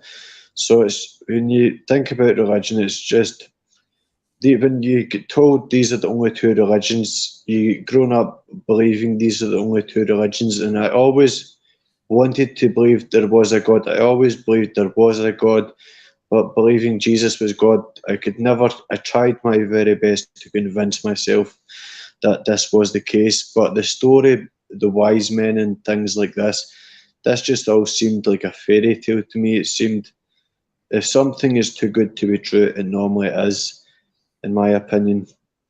Like, how can 3 wise men follow a star and end up in a barn? How does a star tell you to go to a barn? It doesn't make sense. So my mother actually said to me that she was in a pub, and some people had told her some very not nice things about Islam. Like, for example, if I myself leave Islam, then she will be in danger. They will come and chop her head off. And I told the Imam that I was using a Tablighi Imam about this. He said, it's not the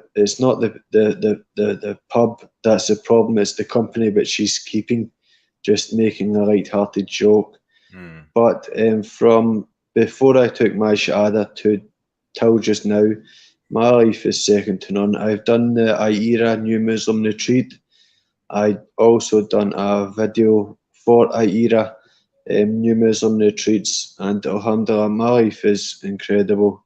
It's the best decision I've ever made in my life, and I'm sure you will know that I came to Islam. I started off as a troll against brother Chris from EFDawah on TikTok, so I started off trolling, and I got the correct message of Islam, and I couldn't deny it. So if you can't argue against something, can you still hear me? Yeah. Yes, we can. Yeah, so I decided to go with it because I believed it made more sense to me than anything I was ever told by the Protestant Church, by the Catholic Church, by any of the Christians. I even looked into the Buddhist aspect for a little while. So I always knew that there was something, but Islam is the only thing that ever made sense. And coming from the West, you will know that it is gave a very bad name by the media. This is what I believed that Islam was. I believed that Islam was these extremists doing all these bad things, and it's just not the case. The most loving people I've ever met in my life, alhamdulillah. And hopefully one day I strive, and I hope all of us one day, inshallah, end up good Muslims, and we all end up in paradise, inshallah. Inshallah, inshallah. Brother, mashallah, a lot of the things that you say on the group as well, I do find very uplifting. Mashallah, may Allah keep you on this steadfast route and journey of, mashallah, Islam, your learning of Islam, your excitement, your eagerness, mashallah, to learn things and to repeat things on the group. I often do read through that, and I do actually smile and say, mashallah, may Allah reward the brother. Brother Jordan and Hamza, do you want to come in there at all? Ask brother, our Scottish Hamza. Do you want to go first? No, mashallah, you know, he's like he said, he started off trolling brother Chris, and Chris is such a cool customer that he doesn't kind of rise to the bait in the sense of gets aggressive and answer you. He'll be like, "Why'd you say that?" Do you know what I mean? He'll make you question yourself. You know what I mean? Who told you that? That's how Chris is. And honestly, I've been watching him in the VR, and he's such a smooth operator. You know, people like him, and then when they find out he's a Muslim, they're like, "Wow, really? Why?" And then he, like I said, he's done 2 shahadas, mashallah, in the past 3 days there. Mashallah. So, but yeah, no, mashallah, Chris is a top lad, and I can imagine you trying to troll him, and his responses would have just been so cool that you would have just thought, "Wow, this guy's not getting antagonized by me," and this, that, the other. There must be something there. So yeah, I'm not surprised you accepted Islam after trying to troll Chris. You know, the surprising thing here is, guys, that subhanallah, I mean, Chris has done many more shahadas than I've done in the last 8 years of EFDawah. He's on TikTok doing shahada. Subhanallah, may Allah reward him. You know? And this is a gift from Allah, right? You might see me on the screen all the time and oh, mashallah, what? There's a lot of brothers, there's a lot of sisters. We had a sister on the sisters group. When I asked her, "Sister, how many mashallah shahadas have you done so far on Facebook?"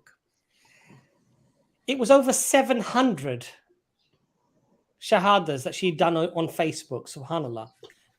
Most people don't know this sister. They don't know her name. Subhanallah, right? You know, brother Chris, they think, oh, he's just a lovey-dovey guy, mashallah, comes on the streams, says his few lines of, mashallah, wisdom, because he's a very thoughtful brother, mashallah. And they probably just think he's a nice brother, you know? But they don't realize behind, subhanallah, that some of these are the real giants, subhanallah. Yeah. They don't I was mesmerized watching him in the VR. Yeah, watching him speak to the people. You get me? And I thought, these people are falling in love with his character just because of his character. Alhamdulillah. And then, like I said, when he throws in the spice of Islam, then it's like, what? Alhamdulillah. So just as like you guys, we're going live later on the VR, not live streaming it, but we're going to be in there. So if you guys are on Altspace VR, we'll be there. And we'll be putting some video clips up of our experiences there. But Chris is just in another world. MashaAllah. Yeah. If I'm being honest, it was his attitude that made me start to question the bad things that I had been told. It was his mannerism, how polite he was with the things that I was coming with, but I wasn't the normal troll, as in I was just looking for an argument. Although it would have sounded this way, I was actually interested in the answers, and he was able to answer, alhamdulillah. And if it wasn't for these answers and his mannerism, I would probably still be a kuffar at the moment. The only bad thing about him. Sorry, the only bad thing about him is that he's a Scouse fan. That's the only bad thing. I love the brother, honestly. Other than that. No, for the sake of Allah. Brother Hamza, enjoy the rest of your couple of days and keep in touch, inshallah. We're going to be in the alt world. We're going to be in the alt verse. Are you joining us, Jordan? Yeah, I'm probably a bit later though. You'll be there for a while. I think we're there for about. You know what happens, right? The event is that I think is 7:30 till 9:30. But I don't care. I just troll the generic campfire, just the way people are just hanging around and just start talking to anyone. So we have the event, but other than that, we can just randomly. There's even like church kind of worlds where you can go. They're going to get some invasions, man. But yeah, so yeah, we'll be there for a while, inshallah. So please try and join us. Get Iman to help you sort your headset out, and then yeah. My headset's there in the box, there behind me, just there. Yeah. Take it out. Alhamdulillah. Yeah, so get it sorted out. Connect to your phone. Get the Facebook connected, and get on there. And you, Abbas. Inshallah. Brother Hamza, don't come your flipping man bun this time though, yeah, please. Yeah. I didn't even realize that. I didn't realize I picked a character with a big ball here and a big ponytail hanging out the back. Subhanallah. From the front, it looked quite respectable, and then people said to me, "Why have you chosen that character?" And I said, "Well, what? It looks all right. You've got a big man bun on." Subhanallah. Anyway, Subhanallah. Yeah, so we'll do that tonight. I'll be live tomorrow on my usual live from 11. I'm probably going to do longer tomorrow because I've got nothing to do. So maybe 11 till like 3 or something, because I want to share the Rob video as well. You know, from back in the day, Speaker's Corner, so everyone can see Tony Soprano in full glory. And then I'm going to share some of what we do tonight, because I'm going to be recording everything from first person perspective. So yeah, that's it. So enjoy the rest of your live here, inshallah. Assalamu alaikum to everybody in the chat, and I'll see you tomorrow for my live. Hamza, can I ask one question? Which age did you do your first like debate type thing? When did you start doing your Christian Dawah debates with people? Like, I seen your very first one, you were with 4 brothers, I think, but it wasn't in a park, it wasn't on YouTube. It was in like a room, and you were like practicing how to answer questions. What age did you start? Oh, that was a Shabir Ali workshop, I believe, in Birmingham. I'd started long before then.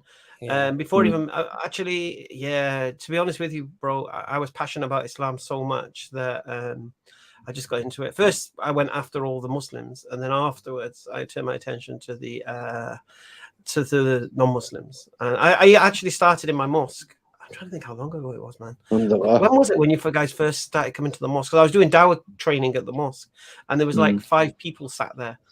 And I was complaining to my my Amir, this brother Ibrahim, such a nice guy. I said, I'm doing this. I'm taking this time out, you know, after Isha Salah on this Monday. I'm here. I'm letting people know I'm doing it. And only 4 or 5 people are turning up. I think I'm going to give up. He goes, bro, don't give up. Allah will send his people. Yeah, you just keep doing what you're doing. You keep with your intention, and then Allah will send his people. And then guess who turned up one day? It was Abbas, Shanawaz, Dr. Imran. They all came into the class. And it was from there, mashallah, that we all connected. And it was from there we started going to church meetings, where the Christian Muslim dialogue meetings at a local church and a local Christian center twice a month. And this is how we started as our whole EFDawah Flex from that point. But it was amazing. If I had given up, then that meeting would never have taken place. So, subhanallah. So it's like, so it's like he said, so you have the intention to do something and don't change that intention and don't get demoralized where nothing's happening. Yeah. Don't think, oh my God, I'm doing this, I'm wasting my time, because you're not wasting your time, because alhamdulillah, Allah will send his people. And then, like I say, EFDawah was born from that inception. I mean, I don't even know what brought Abbas, the doctor, Shanawaz, and all that to the. Well, actually, what it was is that I knew Shanawaz years before, because it was the same mosque, Redbridge Mosque, and after the masjid, Shanawaz said to me, we're going to these churches. Why don't you come along? So the first time actually I met you, I met you before that at the coffee shop. Yeah, I'd come to your coffee shop. But the first formal meeting I had with Imran, yourself, brother Shakil, brother Khalid, was at Lay Street. Is it Methodist Center? Or, yeah, Christian Center. And then from that, I think they already. And then I met you as well again for the second time. I met you at the masjid. Yeah, and then from that we came to the masjid. So it was actually one of those things. Alhamdulillah, it was meant to be. Allah had a plan, and alhamdulillah, the plan came. But what I would say to you, brother Hamza, is that, even if you want to give dawah, sometimes it can be very difficult, because people can be quite insulting, they can be quite antagonistic. Yes. And you know what you should do? You should just smile and just say, you know what? I used to think exactly like you. Do you know what? I used to say exactly what you just said. But then I looked into certain things and that convinced me. Would you like to know what I looked at to convince me? And start your dawah off that way. So when people are aggressive and they're angry at you and they say, "Oh, you terrorists," and you do this, say, you know what? That's really interesting, because I used to think exactly like what you've just said. And what they will do is they will immediately come down a little bit, because you're actually now accepting that I'm not calling you crazy for having that view. I used to think like that as well. Yeah. Can I sort of explain to you what I looked at and what convinced me that wasn't true? Are you interested to find out? And obviously, if they're not interested and they don't want, so say that's fine. We can still be friends. Have a lovely day. Bye-bye. Don't talk to people who don't want to discuss things in a nice way. If they're being very antagonistic and very aggressive, it's better just to say, look, I don't want to get into an argument, because my religion tells me that we're not allowed to insult people. Because you're insulting me, I feel angry and I feel like maybe I want to insult you back, but my religion doesn't allow me to do that. So I'd rather walk away and just walk away from those people. But the people who are willing to listen to your explanation, that becomes your opening for dawah. That I actually spoke to this brother called Chris, and he taught me a couple of things. Would you like to maybe speak to him as well? He might be able to clarify things for you better, and then you could be part of that dawah with Chris, with yourself, and then you're learning as well, inshallah. And I find that's a really good way. Inshallah, if that's possible, I would love this. Yes, definitely. Okay, bro. I don't know if the internet is have a lovely couple of days. You're breaking up a lot. We can't hear you, but it was really a pleasure for having you on, Hamza. Jazakallah khair. Thank you. Barakallah feek. Barakallah feek. Assalamu alaikum. Wa alaikum assalam wa rahmatullah. Hamza, you still on? You need to go. I don't know. I just dragged this guy off the floor. Assalamu alaikum, brother. How you doing? Sorry, Danny, but we had to bring Vince on just quickly, man. How are you doing, bro? How you doing, brother? Alhamdulillah. Honestly, I'll never forget climbing Jabal Noor with you and Anas, bro. Memory etched in my brain. My calves, every time my calves ache, I think of you. I showed my daughter the video. I showed my daughter. I watched it with her. SubhanAllah. All right. Anyway, but forgive me, I do have to go, so I'm going to say something to everybody. Vince, it's so lovely to see you. Don't be a stranger, man. We're going to see more of you. Take care, guys. Yeah, I know. Hamza, you were on the Jordan, you were on the Umrah as well, obviously, with Vince. I did. We got some stories. Tell us some secrets. Tell us some stories. What went on? Come on, tell us. I was going to embarrass Hamza while he was on here, actually, about the chips. I'm not going to tell him about that. I'm not going to tell him about that, Hamza. I do remember hearing that you guys ate a lot of McDonald's when you were out there. Yeah, do you know what? I thought when we went out there, we were going to experience sort of, cuisine, Saudi, cuisine and Middle Eastern food. But it was just like, because everything was halal. Cuisine in Saudi? Sorry? You want to talk about cuisine in Saudi? No. Get off, right, let's go. Yeah, we got some stories.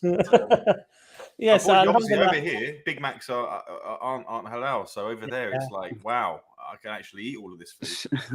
We did spend most of our time with chips and burgers, didn't we, Vince? Yeah, until we got trapped in the desert that one night. Ah, yeah. But do you remember Hamza ordering the chips and getting annoyed they didn't speak English? Yeah. Still here. And they act like they understood him, and then yeah. Say that again. What happened? Sorry, can I just say that? He can't help himself. He can't help himself. They acted like they understood me. Yeah. I knew they hadn't understood me, and I kept saying to them, "Are you sure?" I swear he doesn't know what I've just said. Yeah, free chips, wasn't it? We want chips. I'm saying, so you get free chips. Yeah, you get free chips. You get free chips. Okay. Well, there's a difference between the word free chips and 3 chips, because you literally got 3 chips in the wrap.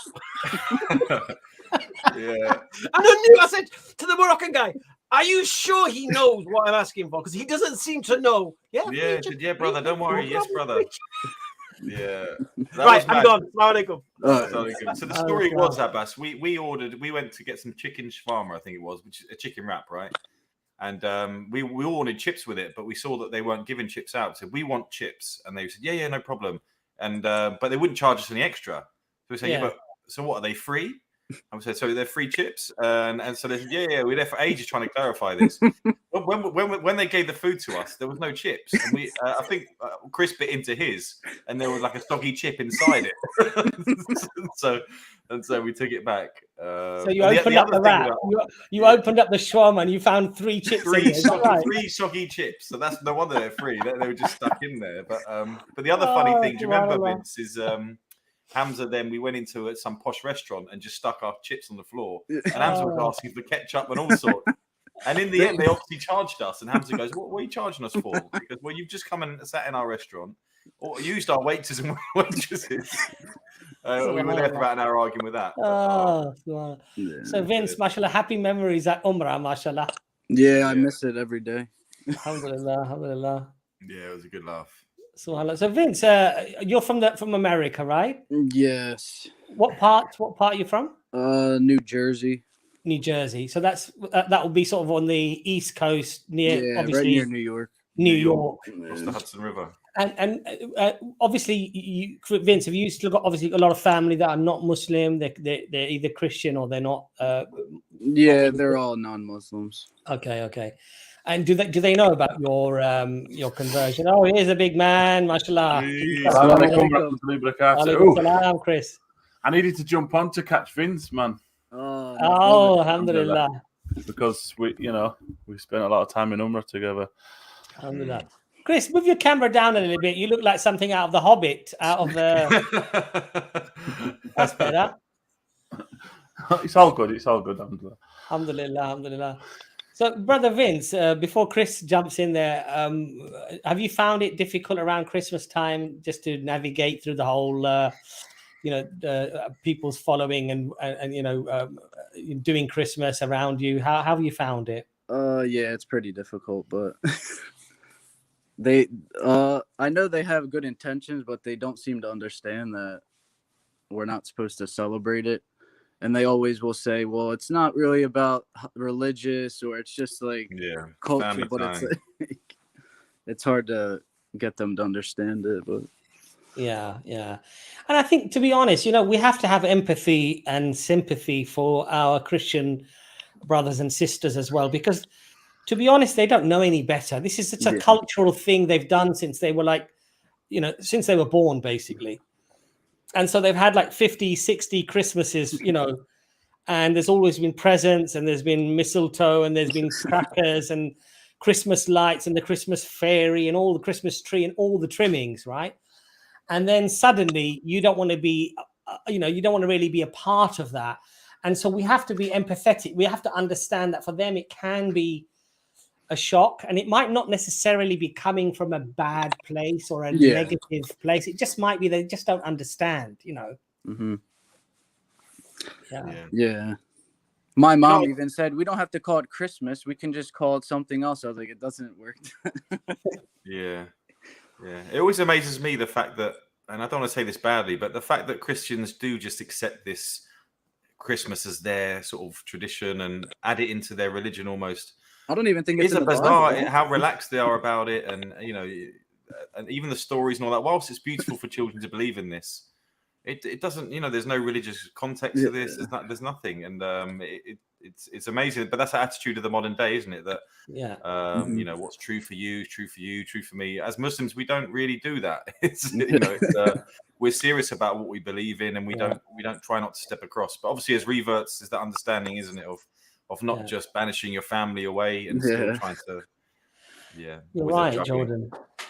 And it's also trying to make our Christian friends understand it's not from a concept of disrespect. We don't disrespect you for wanting to do your Christmas, but even as a Muslim, I am not permitted to do something that's regarded to be a bid'ah, an innovation in Islam. So on Eid, if I want to start doing things on Eid, which is our Muslim celebration at the end of Ramadan, and if I start to introduce pagan rituals, or start to introduce rituals from idols or from people who associate partners with God, right? This is something, as a Muslim, I'm warned very severely against, because the Prophet Muhammad, peace be upon him, said, every innovation, whether it's a small or a large innovation, is in the hellfire. So as Muslims, we are warned, do not make innovations in your religion. Do not bring things into your religion that were never in your religion, that you have no authority to add. And so even though we would look at it as in a loving way, in a caring way to our Christian friends, but we would just say to you with kindness that, look, a lot of the things that you're doing, the lighting of a tree, the Christmas tree, the Easter egg, you know, all of these things are actually from pagan rituals and pagan celebrations. The very 25th of December was the sun god Sol's pagan ritual, you know, that was done on that date. And the very date was brought into Christianity because they wanted to try to encourage pagans to adopt Christianity. So these are all innovations. And so as a Muslim, we're not even allowed to follow innovations or bring in innovations into our own religion, let alone celebrate the innovations from another religion. So I hope that non-Muslims can understand why we're so, you know, against taking part, active part in the celebration. Now, one of the interesting things is that I was speaking to Sheikh Abu Alia and about just how much of a part can a convert, a revert, take part in the, you know, in Christmas, because obviously somebody who's, let's say, accepted Christianity a month ago is not the same as perhaps somebody who converted Islam 10 years ago, because they've had time to explain these things to their families. And the Sheikh was actually, mashallah, his answer was very beautiful, which was that, and I had encouraged him to do a stream with me about Christmas and what should reverts do on Christmas. And what he explained to me is that the answer to that question, it's individual, isn't it? Is very individual, down to individual circumstances.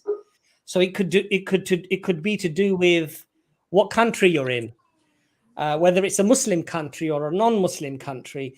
It could be, how old are you? Are you still a dependent upon your parents, for example?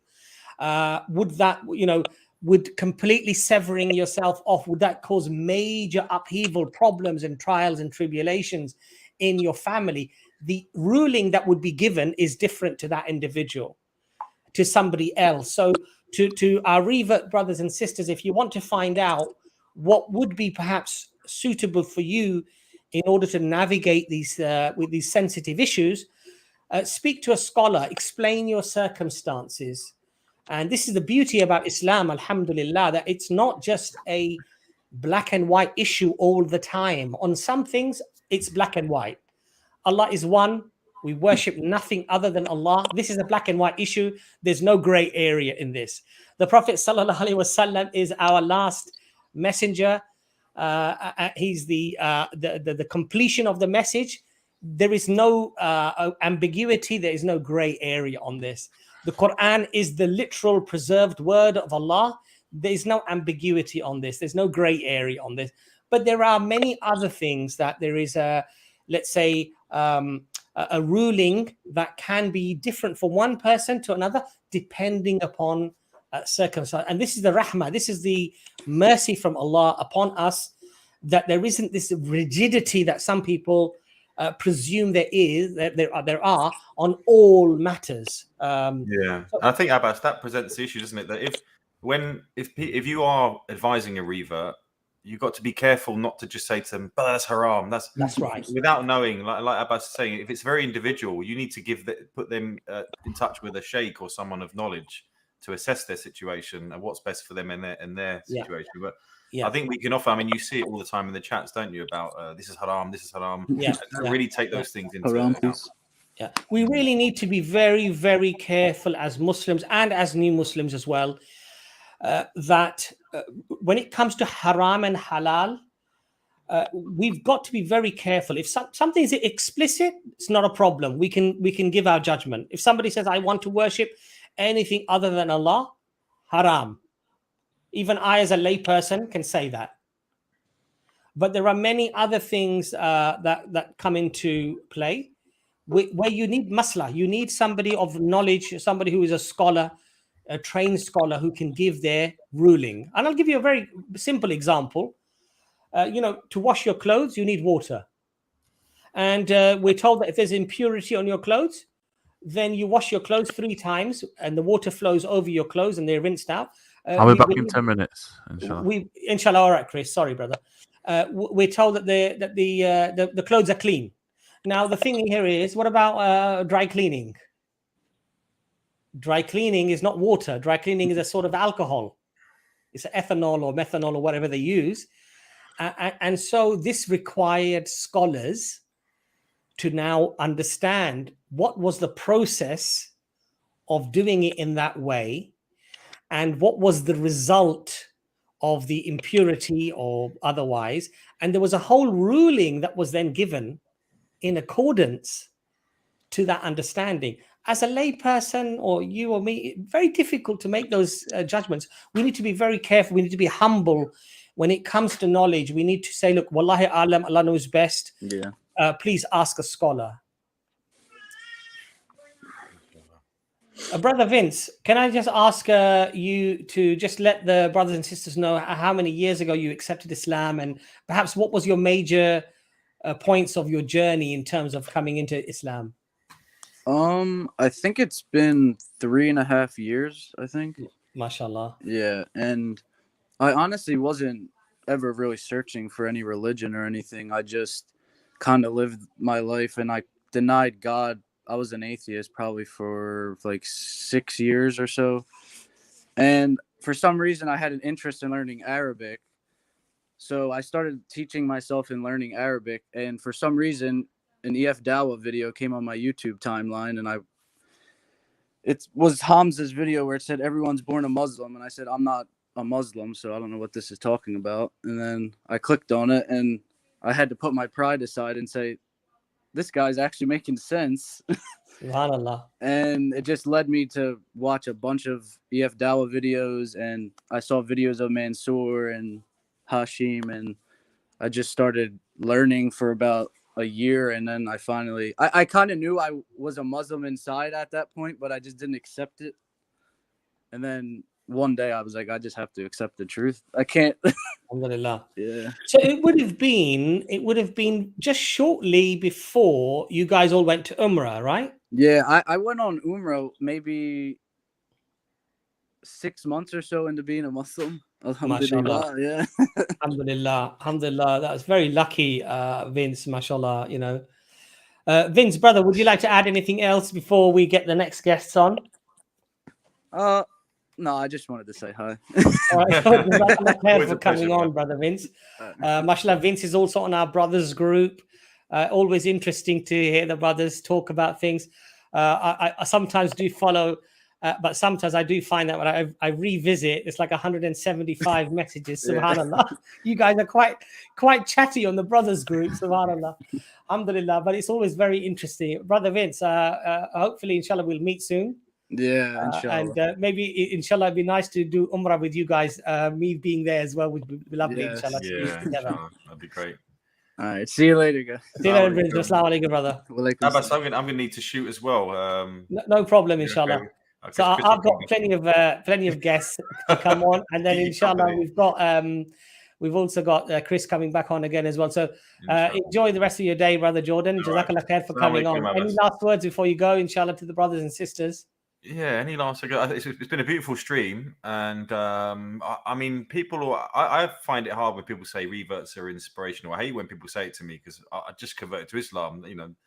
But listening to the reverts on this stream, all of them that have come on, I can see the inspirational kind of the way they've taken their journeys on, the way they're dealing with it, the way they've kept their character, the way they're still talking about Allah.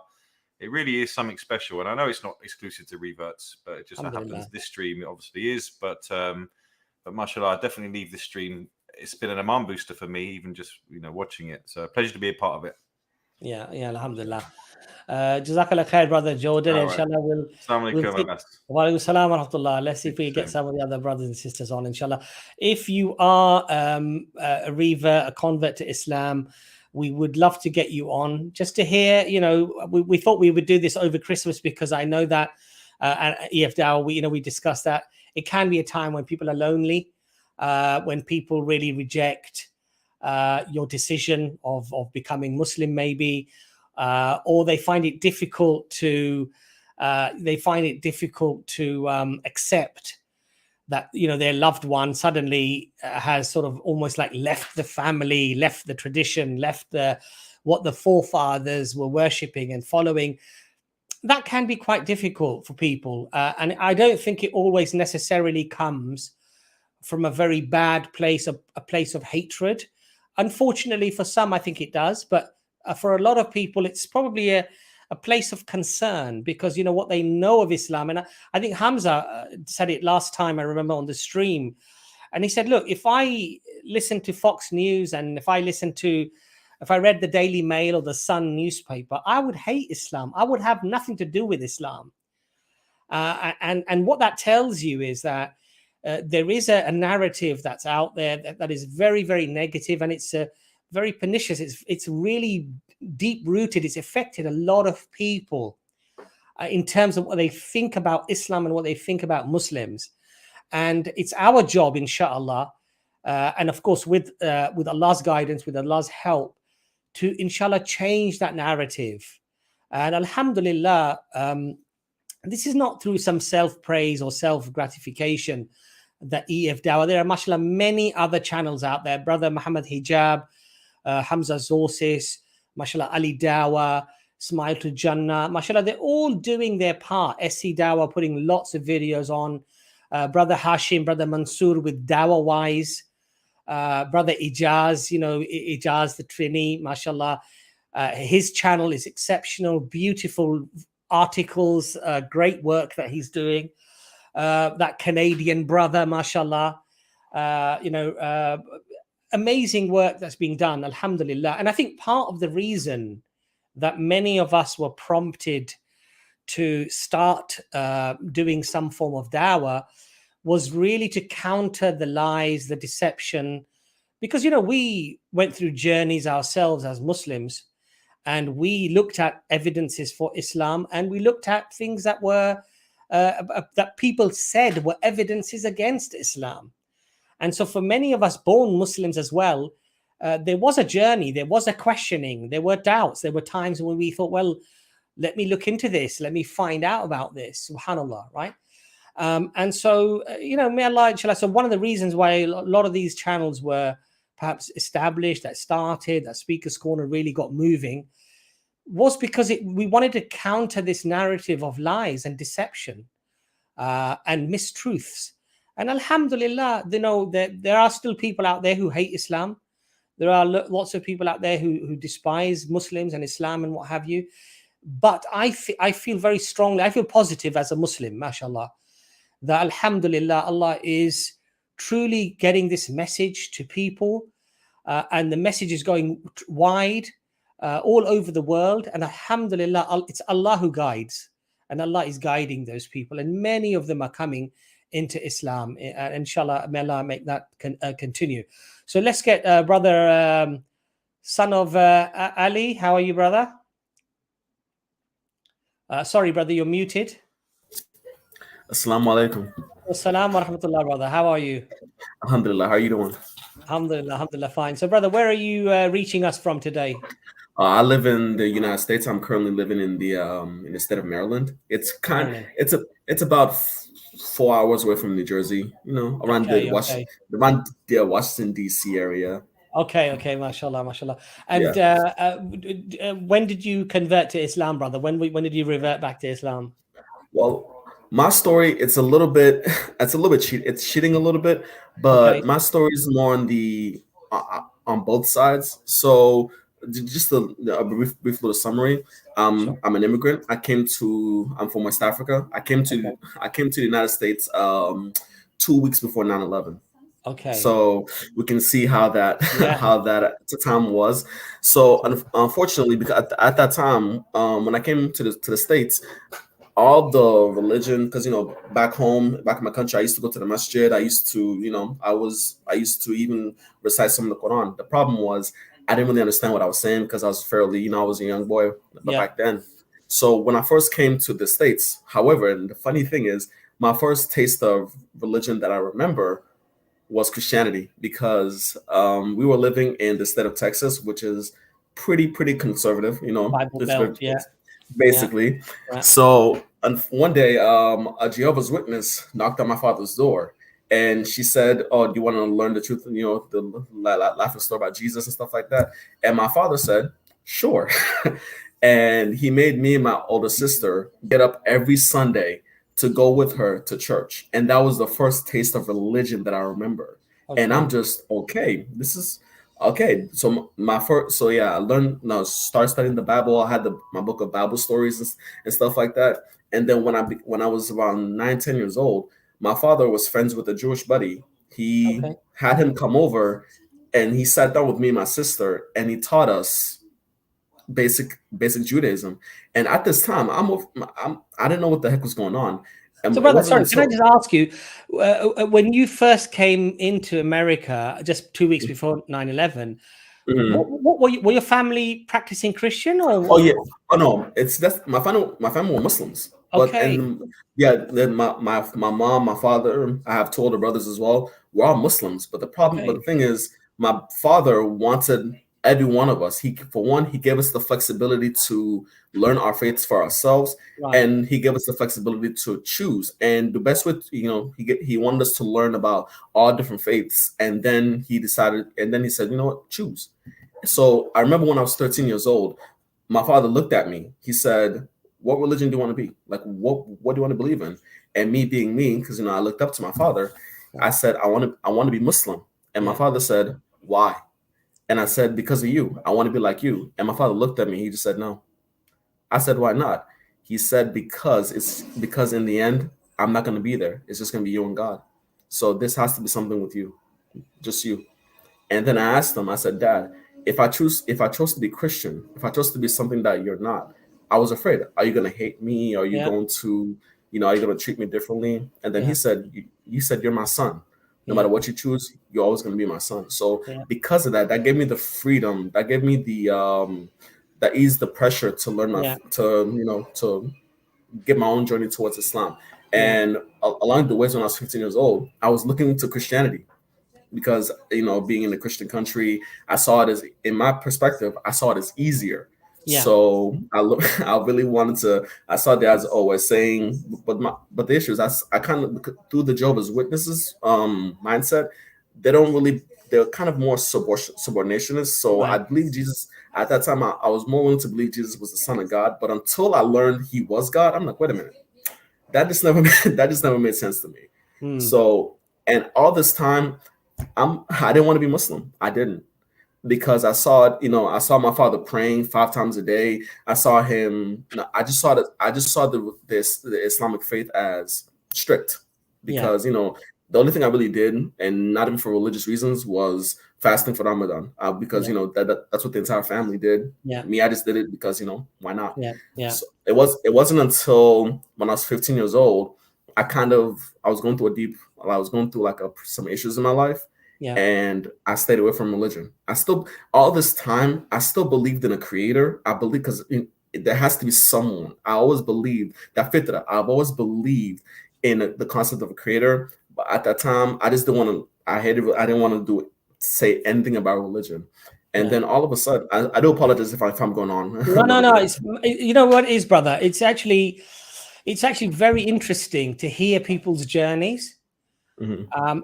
And the reason why it's interesting is because, subhanallah, there's such a diverse experience that people have had. And so when you hear the story unraveling, it's actually really sort of, I suppose you're awe-inspired by Allah subhanahu wa ta'ala, how he, the meandering route that sometimes people take through life, and yet it gets them to Islam. It's such a beautiful thing, alhamdulillah. So please, you say as much detail as you want. I'm sitting here very much interested. So, okay. Just to finish off a little bit. When I was 15 years old, again, I was going through like a deep point in my life, and I wanted to, I stayed away from religion. But it wasn't until in my school I took Latin class, and Latin class. One thing you also study was Greek mythology. So I'm in Greek. I'm learning about Greek mythology, and the one thing I realized is when they talked about all the Greek gods like Zeus, Apollo, and all this. The one thing I've always realized is they look just like them. They're just like me, but bigger. Yeah. And I got curious. I said, "Wait a minute." So I went home. And I said, "Greek mythology. There must be Roman. There must be by default Roman mythology, Persian mythology." So I just searched up on the internet. Something mythology. This is like an entire 2-week process. And I've always realized that each of their gods, each of their beliefs, they always had a concept of a god that looks like us. And for me, I never really believed God looked like me. And so at that time, I decided to go back into it. I decided to go back into the idea of religion because, again, it was something that I just had to know as far as which one that kind of sparked my interest back to religion. Because for me, I never really throughout all the time, even going through Jesus, I never really thought Jesus was God in the first place. So just going back, I'm just questioning, why is it that almost every faith has a concept of a visible God? And to me, that never really made sense to me. So because of that, and because even learning through the Bible, it's saying that, because I learned through the Bible, it's saying that Jesus was God. For me, that to me was, when I found that out, I was already initially, because again, I consider Christianity as part of the problem too, because it holds a concept of a visible God that always wants to come down. Whether you look at elder mythologies, God coming down, us being up with God, even Christianity is part of it as well. And the 2 religions that I narrowed it down to was Judaism and Islam. And with Judaism, I wasn't gonna, because for me, I wasn't Jewish. So you could say this is a little bit of ignorance at that time. For me, well, I can't be a Jew. I was just, because I'm not Jewish. And then eventually I said, you know what? Oh crap, Islam. You have to pick the difficult one, huh? Yeah, and then ultimately, because I'm also, excuse me. Assalamu alaikum warahmatullahi. Salam. That's Brother Chris, mashallah, one of the other EFDawah members, mashallah. Assalamu alaikum, brother. So at that time, thank you. At that time, I also read Sherlock Holmes. Growing up, I loved reading. I learned about Sherlock Holmes, and one of the Sherlock Holmes, which Brother Hamza keeps saying a lot, is when you eliminate all the impossibilities, whatever's left, no matter how improbable, has to be the truth. So with me, eventually, no matter how much I wanted to reject it, when 2 months after I turned 16 years old, I decided, Islam has to be, like, logically, it has to be the truth. So no matter how much I wanted to deny it, which I did, by the way, I had to agree Islam was the truth. And I even remember going to my dad. I said, Dad, I choose to be Muslim. And he said, really? He said, yes. Is there anybody forcing you? I said, no. Like, Islam, even like going back to it, Islam was always by default the only religion that's, scientifically, like, no matter how ethically you put it, logically, secular and non-secular, it's the only thing that's coherent and it makes sense. So that was more like my journey. Well, even I came from a Muslim background. I never actually got out of the faith, but even though I was born Muslim, I still had to go through my own journey back to the faith. Alhamdulillah. And this is very interesting because this story that these events that you've just sort of said, you've relayed, they're not uncommon for most, mashallah, if not all converts that we, or even, we had one of our brothers from Ireland, and he contacted us, and Dr. Imran, mashallah, did the shahada for him because he was born in a Muslim family as well. But because of issues that had happened, for whatever reason in his life, he rejected Islam and he looked into Buddhism and Christianity and Sikhism and Hinduism, and he looked at all these other philosophies and ideologies and religions, and he wouldn't get peace. And then when he looked back into Islam, alhamdulillah, and he encountered some of the dawah material, mashallah, online, alhamdulillah, he took his shahada. But it was through study, it was through contemplation, it was through looking at things historically, looking at things deeply, and investigating things with an open heart and an open mind without bias. I mean, your father, he made it very easy for you, right? He said, look, you want to be a Jew, you want to be a Christian, you be whatever you want to be, right? You're still my son. I'm not going to disown you, that's it. So in that way, you didn't have any pressure, and you studied and you contemplated and you thought about things deeply. And this is, mashallah, what we find with people who come into Islam, that generally they don't come across as inarticulate. They don't come across as unintelligent. In fact, quite the contrary. They come across, mashallah, very, very intellectual, very deep in their thinking, and generally educated, worldly educated, academically educated, mashallah. It's a wonderful thing. So I suppose in many ways, brother, you don't have to really navigate through Christmas in any sort of delicate manner, because I think your family is Muslim, alhamdulillah. Even after I became after I decided to stay Muslim, I was sure that I was going to be Muslim.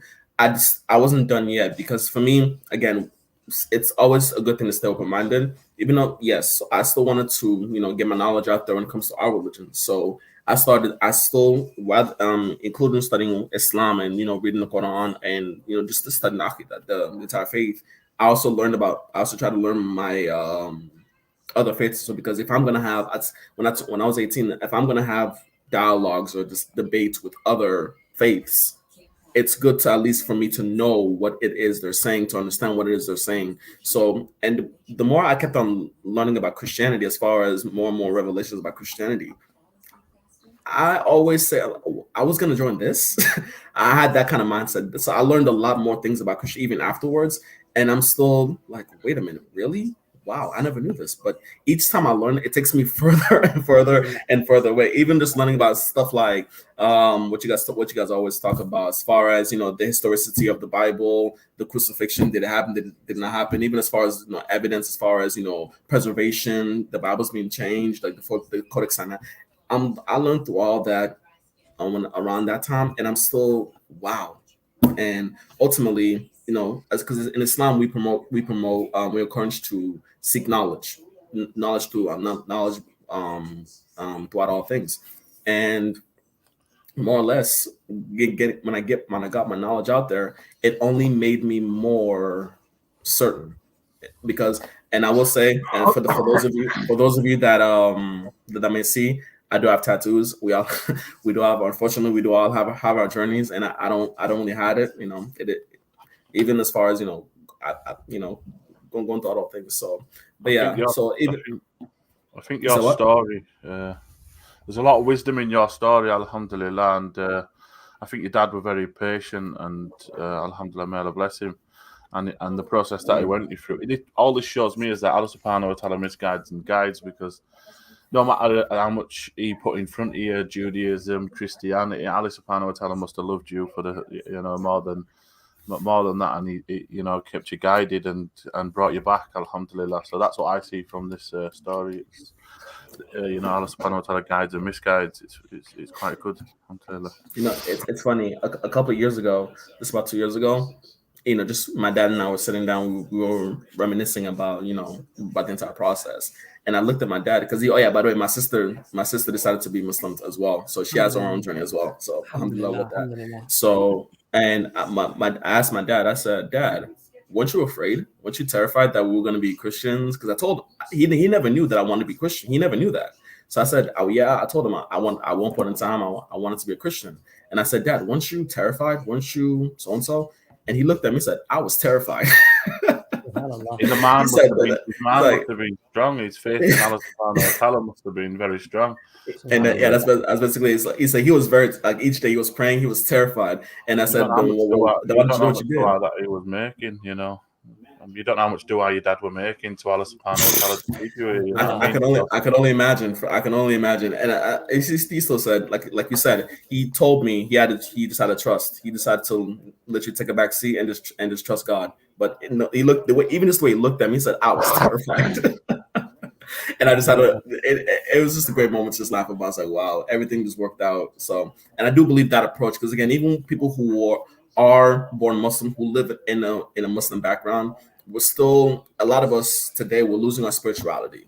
So even if you are born Muslim, it's still your journey to take to understand why because it's someone could say, well, you're just Muslim because your family's Muslim. Yeah. Is it your journey? Because I could easily ask someone, hey, if your family weren't Muslim, would you be Muslim? What's this, get the spirituality, get the where's the just the overall beauty, the spirituality when it comes to it. People most of the time, because they're born Muslim, they're forced to, to them, they think, oh, I'm forced to pray 5 times a day. Yeah. I'm forced to go to Jummah prayer. However, one thing they see it as a chore, and eventually, at some point in time, you see that there you go. So basically, a choice is better than being forced, because when you're being forced into something, you tend to not do it because it's you rebel. A lot of us rebel at a young age, and that's why a lot of people leave Islam on an emotional standpoint, not on a rational standpoint. And a lot of people who do leave Islam, that when you question them on the rational points, that they agree with it, but when you question them on the emotional point, they'll use a country or where they've lived or why the people around them as an excuse that they've left Islam, and that's not. No, I totally agree with you, and I think the thing is that a lot of people, they say, how can I get more khushu, more connection to Allah subhanahu wa ta'ala in my prayers and in my dhikr, in my remembrance of Allah, and a lot of it comes from knowing Allah, the knowledge of Allah, the attributes of Allah. Knowing the Prophet sallallahu alaihi wasallam, watch the seerah of the Prophet sallallahu alaihi wasallam, the life of the Prophet sallallahu alaihi wasallam. I watched it, mashallah, alhamdulillah, it's beautiful. Yasir Qadi, it's a long seerah, it's over 100 parts, but it's beautiful because you see the trials, the tribulations, the problems. You see the beauty of his patience, sallallahu alaihi wasallam, of his mercy, and just the purity of the message. You see the connection of the seerah, the life of the Prophet, with the verses of the Quran, because there were obviously the verses of the Quran were revealed during the life of the Prophet sallallahu alaihi wasallam. So they are all tied in to what the Prophet sallallahu alaihi wasallam did and he said, subhanallah. And your admiration, your love, and your connection to Allah subhanahu wa ta'ala, inshallah, will grow. I'm not saying that I've got it there. Alhamdulillah, long way to go. May Allah truly give us the inspiration and the guidance to have that khushu, to have that connection. But brother, it was really lovely to hear from you, and Jazakallah khair for sharing your story with us. Any last words before you go, inshallah? Well, just before I go, I just want to say I've been listening to EFDawah EF, to you, Brother Hamza, to brother Imran, all of you guys, Ijaz. I talked to my clubhouse as well. I've been listening to you guys for years now. So I just want to say, just like Allah, you guys have taught me so much. You guys are truly an inspiration, each and every single one of you. So I just want to say, inshallah, we get to meet in the VR world. Inshallah. I actually just got my I've been talking to one of my friends on Clubhouse, and I just got my my account set up. So inshallah, hopefully I'll be. We'll be there. We'll be there in half an hour. The speakers corner going on. Alt Space is called the game. Go on Alt Space. You said what? It's called Alt Space. ALT Space. Yeah. Download it on your PC and we'll all be there. Me, Hamza, Bass, are you coming, inshallah? Yeah, inshallah, I'm going to try. I'm going to try to get a cup of tea and maybe read it before I go. Yeah. So Jazakallah, thank you guys, and again, may Allah subhanahu wa ta'ala bless you all. Thank you so much. Wa alaikum salam. And you, my brother. Assalamu alaikum. That was really mashallah lovely. I'm really glad that we did the stream actually, because one of the main reasons, Chris, was because obviously our brothers and sisters who are new into Islam, or they reverted a few years ago, that they're still navigating through this very sensitive time, because obviously some of their families are celebrating Christmas, and how do you sort of get through that? So it was just nice to hear the story, but it was nice to hear Brother Ali as well, and his story as well. I just want to get this brother on. I think he's perhaps on the wrong stream. I don't want him to sort of waste his time too much, but Brother Preacher, thank you for coming onto the stream. This actually is Islam Preacher. Yeah, this is actually not a stream for us to debate, though. So I know that you're a Christian. This actually is just a stream. You're on mute, bro. You're on mute. You're on mute, brother. So you guys don't see me quoting the Quran in the side chat? No, but what I'm trying to say to you is that this particular stream is for people who've come into Islam. So what if you don't line up with the Quran? Now what? Okay, brother, let me just please. No, I'm just trying to explain to you nicely. Let's not fall out over it. Preachers, get him off. If you're bringing shame to Allah. Okay, brother, I'm going to have to remove you if you don't listen to my explanation. But you're bringing shame to Allah. I'm trying to be nice to you. You can be nice all you want. That doesn't mean you're not. Okay. Please just remove him, man. I'm going to have to remove you. I just wanted to do it out of courtesy. Actually, he needs blocking, man. But what it is, I just wanted to do it out of courtesy. Regardless of us not agreeing with our opinions about one another, I didn't want him to wait for 2 hours or 3 hours and waste his time, because maybe he has family, maybe they're celebrating Christmas. I don't know. I didn't want to. I didn't want to keep him hanging on the last stream. No, I understand, but I didn't want to keep him hanging on. I just wanted to say, look, you're welcome to come on another stream, but not this stream. But again, I don't want it to be one of those debates. This is not a debating stream. So this is just about getting guests on who are perhaps recent converts, or they're converts. Maybe I should share some of my experiences as please, Chris, do that. So when I first come to Islam, it was November, so like Christmas was around the corner, and so basically taking in that your son's just become a Muslim in the first place is difficult. You can imagine, but I was in an headspace where I didn't care, because I lost a lot of friends, I lost a lot of thingy. So for me, my mum, I come from a non-religious family, but Christmas is sentimental to my mum because of past endeavors and stuff like that, and she didn't get much on Christmas, so she always made it a big one for us, and she loved getting together and stuff like that. So, but me, I didn't want to become Muslim and then just start carrying on doing, even though I didn't know much about whether we could say Merry Christmas and that when I first become Muslim. I still kind of said to my mum, I don't want to do it this year, and I don't want to do it because I didn't really like Christmas me anyway. I always thought it's a government scheme. It's always been in that, it's always, adverts start to come on the TV, brainwashing the little kiddies to see all these toys.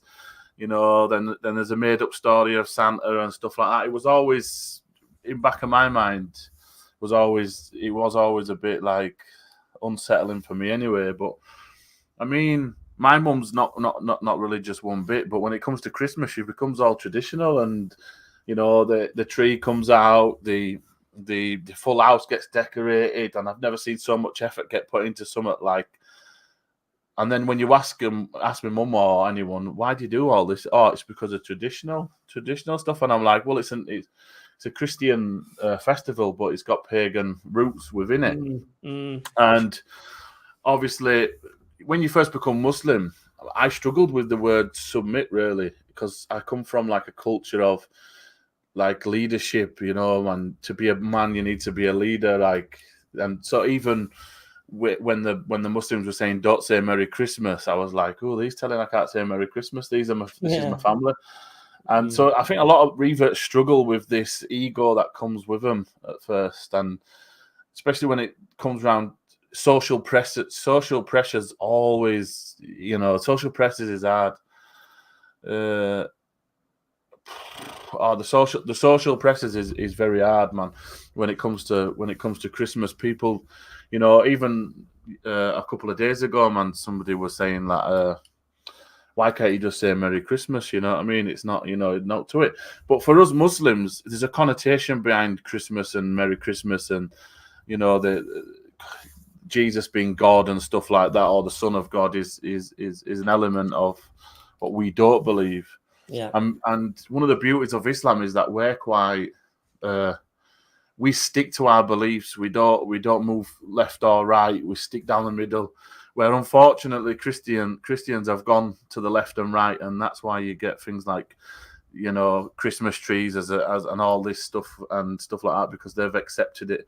But us Muslims, we don't accept things like that in our religion. We only accept from the Quran and Sunnah. So it's hard for our mums and dads as new Muslims to understand how strict it is and how we keep to our deen. And people can't handle it. You know, a lot of the people who do, even reverts, they can't handle them sort of like the word submit, because when you become Muslim, you submit to God. As a Christian, you don't really submit to God. You just do whatever you want and just say you're Christian. So when you come to that, and I wanted to make that point today, is that for a new Muslim, it's hard to understand the word submit, especially when you've got ego. Yeah. Even saying submitting to God. And it took me a very long time of praying and humbling myself to become who I am today, because and it, you know, it's a long process within praying and making dua, zikr and stuff like that. You know, you don't become a Muslim and then all of a sudden you're the biggest submitter of God without understanding the word submit, man. Because I struggled with the word submit. I struggled with the word slave of Allah. I struggled with many, and I was indoctrinated with a far right mindset. So as well, I was getting rid of that. So, you know, one of the hardest things for me with Christmas is my mum, because she gets upset that I'm not there to see the family. That's the hardest thing for me, is seeing my mum upset. But other than that, you know, we shouldn't be saying Merry Christmas. We shouldn't, you know, we don't really need to be going for Christmas dinners. We've got Eid, alhamdulillah. You know, we remember we submit to Allah subhanahu wa ta'ala. We don't submit to social pressures, and that's the message that I want to put. One of the things, Chris, you know, I was speaking to Abu Alia, Sheikh Abu Alia, and what he did say to me was that it's always better to relay your personal situation to a scholar, excuse me, and let the scholar, you know, give you a ruling, because it can be, for example, as I said, you know, depending on what country you are, how old you are, you know, whether you're still living with mum and dad, you know, all of these things actually may change the ruling for that individual.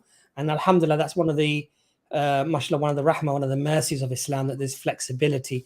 Let's get this brother on. Mashallah has been waiting a long time. Sorry for keeping you waiting. How do we say your name, brother? You're muted. I think you need to unmute yourself. You hear me now? Yeah, we can hear you now. Yeah. All right, cool. My name is Zach. Zachariah. Zach, how you doing, brother? Zach, you all right? Hey, I'm Are all you right. How are Muslim? you? Yeah, well, yeah, I'm Muslim. It's Assalamu alaikum. wa alaikum assalam wa rahmatullah. Welcome, bro. It's a Welcome. pleasure to see you guys. You're Abbas. I'm a huge fan. I've been watching you guys for like 4 years now, maybe. Yeah, you guys are great. So I don't know if you guys got time, but I just, was gonna say like a little story. Alhamdulillah, brother. Wait, first of all, tell us a little bit about yourself. Like, where are you from? Abbas, I'm gonna get eyed off now because I'm gonna. All right, no problem, Chris. Jazakallah khair for coming on, brother. Zach, nice to meet you, bro. Assalamu Nice to meet alaikum. you too, brother. Wa alaikum Salam. assalam. Take care of yourself, bro. Have a good, Assalamu alaikum, have a good brother. Yes, What's up, brother. So, Abbas? where are you from, and what's your journey into Islam? So I'm from Staten Island. It's right next to New Jersey. Brother, I went to Umrah with you guys. I'm right there, right next to each other. So my story is, so my mother is Christian, so I and my father's Muslim. So I separate my life into two periods. I have my Jahiliyyah period, and then when I, started actually practicing. So I would say, I went to, when I was younger, I went to a Muslim school until like the 3rd grade. The sheikhs there were a little too much, so my mom had to remove me. So we went to like a regular, PS school, did the whole, and up until high school, yeah, I would say, my last name is Muhammad. I'm Muslim, but I didn't pray, didn't do nothing, but I knew. I got into, the deep dive of, society and going into the, bad lane, and ended up having to correct myself. So I went down to Tennessee at 21. So at 21, I'm in this facility, and we're going through this program, this 10-step program 12-step program that they got. And I'm in the Bible Belt, middle of Tennessee. Everybody's Christian. But, in the back of my, my background is, my father's Muslim. I did believe that concept more than anything. I always questioned Christianity. That never made sense to me. And I wasn't a Jew, so that never made sense to me. And the other religions, I have my own say on that. But Muslim always made sense, but I never practiced. So that's when I looked into it. I looked into the Quran, knew what a hadith was. Let me tell you something. Up until I was 21, this is how much I was a Muslim, but this is how much I didn't even know about Islam. Up until I was about 20, I thought I could have possibly, maybe one day been a prophet, Subhanallah. Subhanallah. I didn't know Prophet Muhammad sallallahu alaihi wasallam was the last messenger. I didn't know he was the last messenger. Subhanallah. I was thinking maybe more are gonna come, and that's my ignorance of Islam up until my age of 20. Subhanallah. So I'm in this facility. I don't have a phone. I don't have anything, but they give you YouTube. That's why I come across you brothers. And that's why I come across everything, you can look into. And then once you learn one thing, you watch one video, you get another question, and then another question, then another question, and then everything's answered. There's no, but what about this? And then when you do come to something, you realize that it has something to do with maybe like your pre-beliefs on how does this seem right. And then when you really analyze it and look at it, you're like, okay, this is really, I feel like this is not right because I thought this was right. And it ends up being, okay, well, who's right? Allah or you? And everything works out. Everything falls into line. So, that was my story. And ever since that period of my life and changing, alhamdulillah, I've been praying. Alhamdulillah, I love Quran. Alhamdulillah, I love listening to, you guys and all the other brothers. That's all I do now. I don't touch any of the stuff that I used to touch. And, it's been a great journey, a great path. And, like today, for instance, I always want to come join you brothers and talk to you brothers, but I never find it fitting. I know you guys, I'll pay attention to all the other debates. So I'm not going to come in and annoy you guys. But, like today, my family, my mother, alhamdulillah, a year or two ago, she did take her shahada in front of me. Alhamdulillah. Alhamdulillah. She said, La ilaha illallah Muhammad Rasulullah.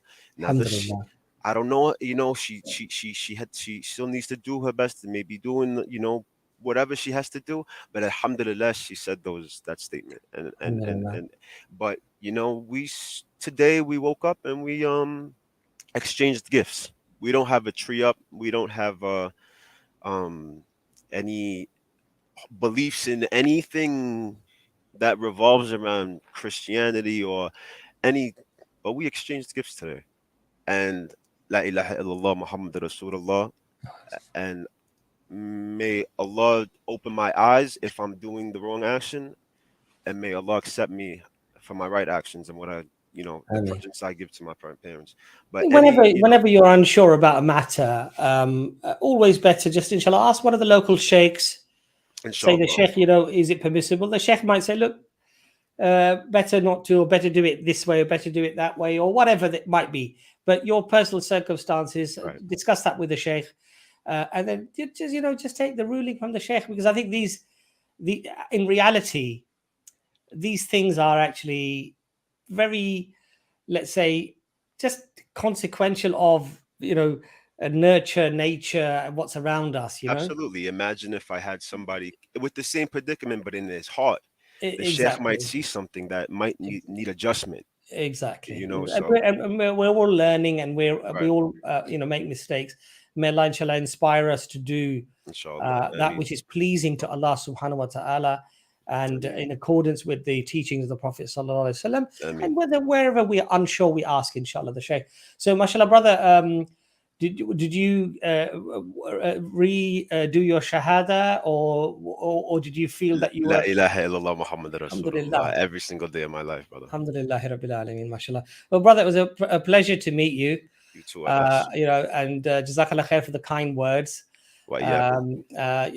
Sometimes it really does, when people sort of say, oh, alhamdulillah, you guys have inspired us or whatever, it really does make us feel a little bit guilty, because we tend to think about ourselves and say, well, subhanallah, I need to be doing this, and the list is like as long as your arm, and you're thinking nobody knows about all of these deficiencies and problems that we have, of course. And all they see is us on the camera smiling and saying, but it's the words of Allah that bring us closer, exactly. And we appreciate you showing that to us. Alhamdulillah, you guys do your part to the best. We appreciate you guys so much. So please do remember us in your dua. And when we do the dawah clinic or other things, we have it for Muslim brothers and sisters as well. More than welcome to come on, inshallah. Jazakallah khair. And I would like to say one thing, one thing. If there's any brothers out there that are struggling with any kind of addiction or any kind of problems, and you're at a loss, my Instagram is BIGZS314, and you can reach out to me at any time, brothers. I'm here for you guys. Jazakallah khair for that, brother. That's very kind of you. Okay, brother. Assalamu alaikum, brother. So, alhamdulillah, we've come sort of near the end of the stream. Brother Constantine is still in the back. I don't know if he's actually just left his thing on. Brother Constantine, are you still there? Yeah, I'm here. Can you hear me good? Yes, we can, brother. It's no problem if you have to go. We can. No, not a problem, because you're inshallah probably going to be the last guest. So you're more than welcome to come on. How are you doing? Just tell us a little bit about yourself, where you're from, and your journey into Islam. Yeah, my journey is wild. I've been a Muslim since probably 2013 officially. I live in San Francisco Bay Area, and before, my family were nobody is religious, but we are Christian. I'm from Bulgaria originally. Nobody's religious. Nobody's talked to me about God. Nobody's even read the Bible from my family. But we do celebrate Christmas because it's a tradition, right? Yeah. And so I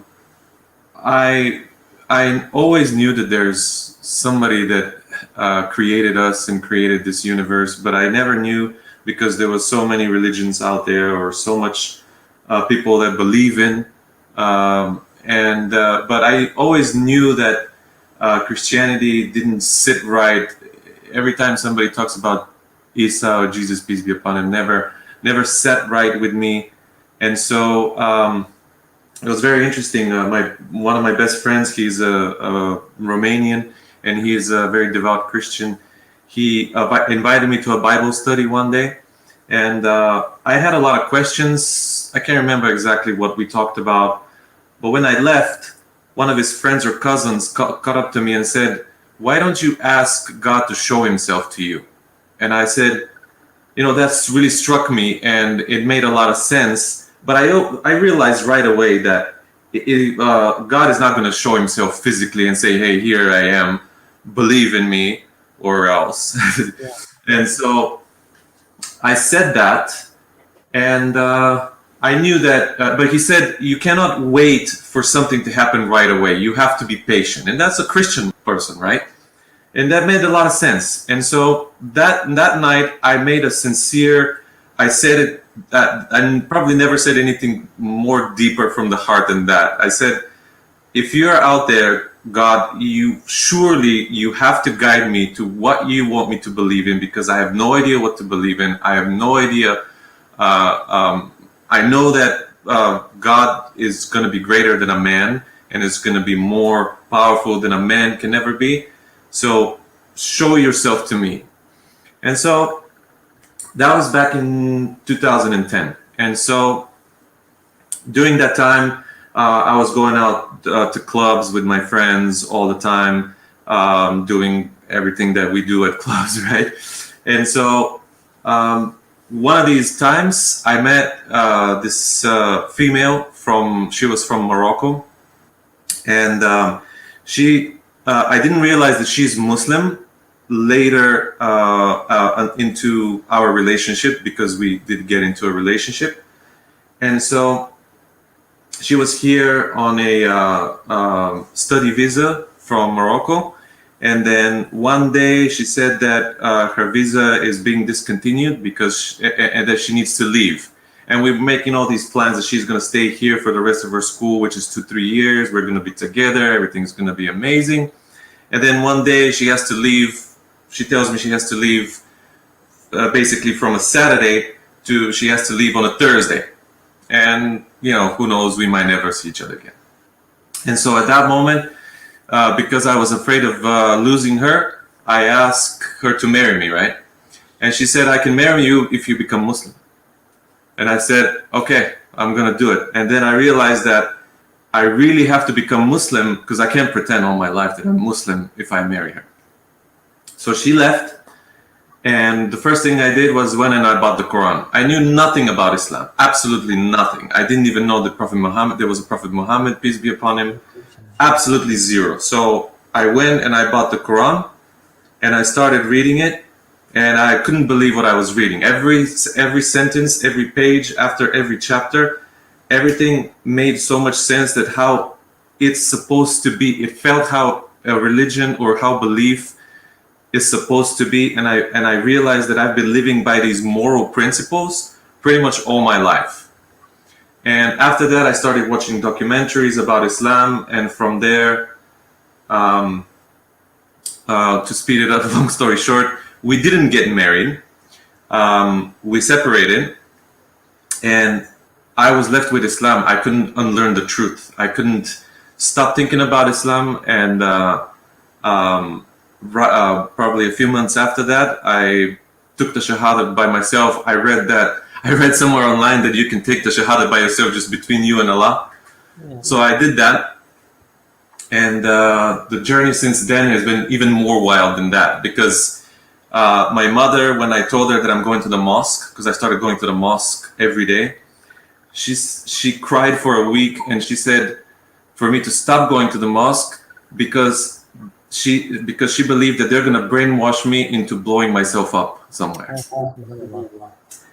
But my mother has gone through a lot too, and little by little she started learning about it. And one of the problems that I had in the beginning was that, when you get super excited about something, you want to convert everyone right away. And that was a big mistake.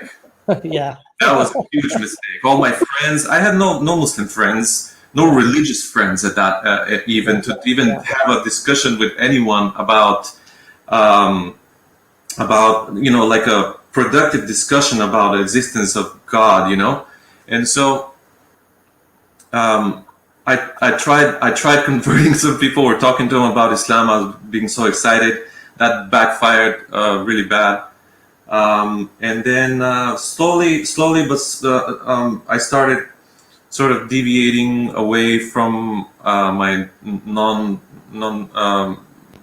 non-believing friends, my regular friends, just because, I don't know, it felt like I had to go that way. Then I realized that it's not going to work like that, because I'm essentially going to really change. I'm trying to change who I am completely, and it's not working. So I took a step back and realized that I have to, take it more easy. And then probably around 2015, I met my wife. She's from Afghanistan.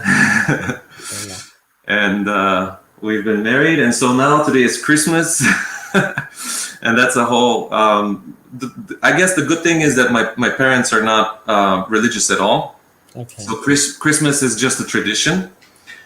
The bad thing is that, they still drink alcohol. So we have our dinner, but there's alcohol on the dinner table. But because I had a brother long time ago, but he passed. So now I am the only child, and me and my mom and my stepdad are pretty much the only family here in the U.S. I cannot say I can't celebrate Christmas or be with you, not be with you during Christmas. It's impossible. My mom is going to be just devastated. So yeah. I do it for them, to be with them.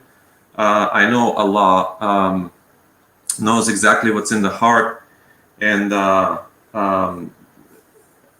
if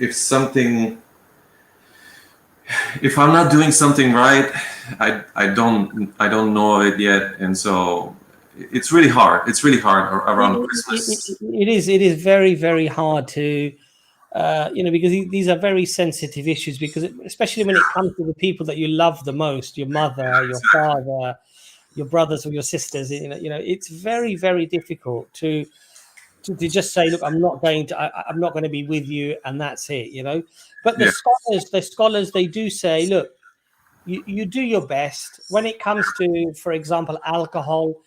Just say, look, as Muslims, we're not allowed to sit at a table where there is any form of intoxication. So that would be any drug. If somebody is snorting cocaine on the table, I'm not permitted to be on that table. Or if it's alcohol, or if it's any type of drug, basically. So if we can make another table next to it, which is not connected, then this is a compromise, because then you're not at the table where alcohol is served. But these are very, very difficult things to navigate. And my advice to all of our brothers and sisters is, do your best. And where you're not sure, consult a scholar of Islam, and say that, look, these are my situation, this is my circumstances, and then inshallah ta'ala they will guide you through some form of a compromise. I know for a fact that there is not a blanket ruling that applies to everybody. Yeah. Because Islam has nuances when it comes to certain circumstances. So consult a local scholar, inshallah ta'ala. Do your best. Say, look, we're not permitted to sit at a table where there is alcohol. So if we can maybe just have another table next to it, we can still be sort of together, but not on the same table. Inshallah, that's a sort of a compromise, but you do your best. You try. Yeah, we try. I don't know if that's possible right now. Do as much as possible. Pray to Allah also to, inshallah, give them guidance and hidayah, so they understand, inshallah, and that they one day, inshallah, to accept Islam as well. But these are very, very often very difficult situations that many of us born Muslims, we don't have to go through. We don't really appreciate the difficulties. And, it's not easy if you're a kind person, you don't like it when you upset somebody. When you make somebody upset, you don't like it. It makes you feel really bad, right? And when it's your own mother, you know, there is a lot of guilt. There's a lot of pressure, and there's a lot of emotion that runs through a person's heart, because you want to be true to Allah subhanahu wa ta'ala, true to your religion, and at the same time you don't want to cause any distress or upset to your own mother. You know, it's very, very difficult. So may Allah reward you, brothers and sisters who are out there, who are trying to sort of navigate through these very sensitive issues. May Allah make it easy for you, inshallah. May Allah forgive all of us who fall short, because we all do, whether we're born Muslim, whether we are new to Islam, or we've converted a few years ago, or even more recent than that. You know, we're all making mistakes. Nobody has the right to point fingers, to judge anybody. We need to look at ourselves, and we need to pray for our brothers and our sisters, that Allah, inshallah, inspires them as well and inspires us to do good. Jazakallah khair, brother, for coming on, Constantine. You're the second Constantine we've had on, mashallah. And it's been wonderful. Do come on to the streams in future as well, where we have the Dawah clinic and what have you. If you have any questions, and you know, our email address as well, EFDawah@gmail.com. If you require any, you know, we can refer questions to Shaykh or whatever if you need to have anything specific answered. But Jazakallah khair for your story. It's a beautiful story. Is there anything you want to add before you go? No, it's really difficult during Christmas, and I feel like Allah knows exactly what's in the heart, and He knows the situation we're in. I'm the only Muslim here aside from my wife, but she's been a Muslim, so I'm still struggling with some stuff, but Allah knows what's in it. May Allah make it easy for you, brother, inshallah ta'ala. And remember us in your dua. And I would also urge the brothers and sisters who are watching the stream, mashallah, we still have nearly 600 people. Remember brother Constantine, his family, his wife, mashallah. Remember them in your dua. Wish good for them, wish well for them, wish Allah gives them hidayah, guidance, inshallah, keeps them on the deen. And, you know, spread the love. Do as much dua as you can, and spread those dua to Allah subhanahu for all of our brothers and sisters. Jazakallah khair, brother Constantine, for coming on. Thank you for having me. Assalamu alaikum. So, brothers and sisters, we've gone over 3 hours on the stream, so we are actually going to end the stream. Jazakallah khair for all of you who participated. Jazakallah khair for all of you who tuned in. We wanted to do, as I say, we wanted to do this stream because we realized that our brothers and sisters, especially those who have reverted to Islam recently, or even in the last few years, they do go through their struggles, and it isn't easy. Actually, I might just let Brother Laith on, because Brother Laith was on waiting for quite a long time. Brother Laith, assalamu alaikum. Wa alaikum assalam. Give me just a moment, sir. No, not a problem, inshallah. So after Brother Laith, we will be ending the stream. Brother Laith will be, mashallah, be our last guest. Pray for our brothers and sisters who come to the deen and are going through all of these struggles, because, you know, one of the major reasons that people leave Islam is social isolation. And it's this rejection from community and from family, which leaves them very isolated.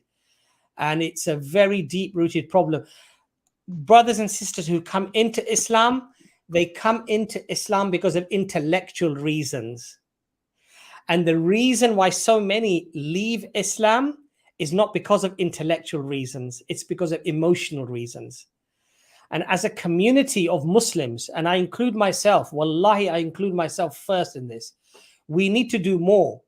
We need to do a lot more to embrace our brothers and sisters who are recently come into the deen, come into Islam, by invite them around Eid. If you know the brother is going to be alone at Christmas, and maybe he's not going to the Christian celebrations and things, invite the brother to your house, invite the sister to your house. Sister, why don't you come and have a meal with us? You know, we tend to, because we all take the day off as well. We're off from work. We play board games. maybe we'll spend some family time. We would love for you to be part of our family, because you are part of our family. You're part of the ummah. So as Muslims, please reach out to our brothers and sisters, invite them to your homes, have coffee, tea, spend some time with them. So, and this is not a charity, by the way. They are doing us a favor if they accept our invitation.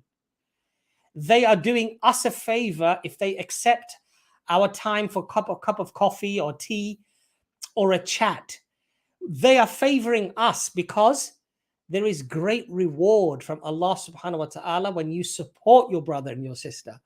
So don't look at it as like, I'm going to do a charity or I'm going to do this favor, even though Islamically, yes, it's a charity, not because it's the person is deserving of charity, but it's a charity because it's a blessing, and it's a great virtue.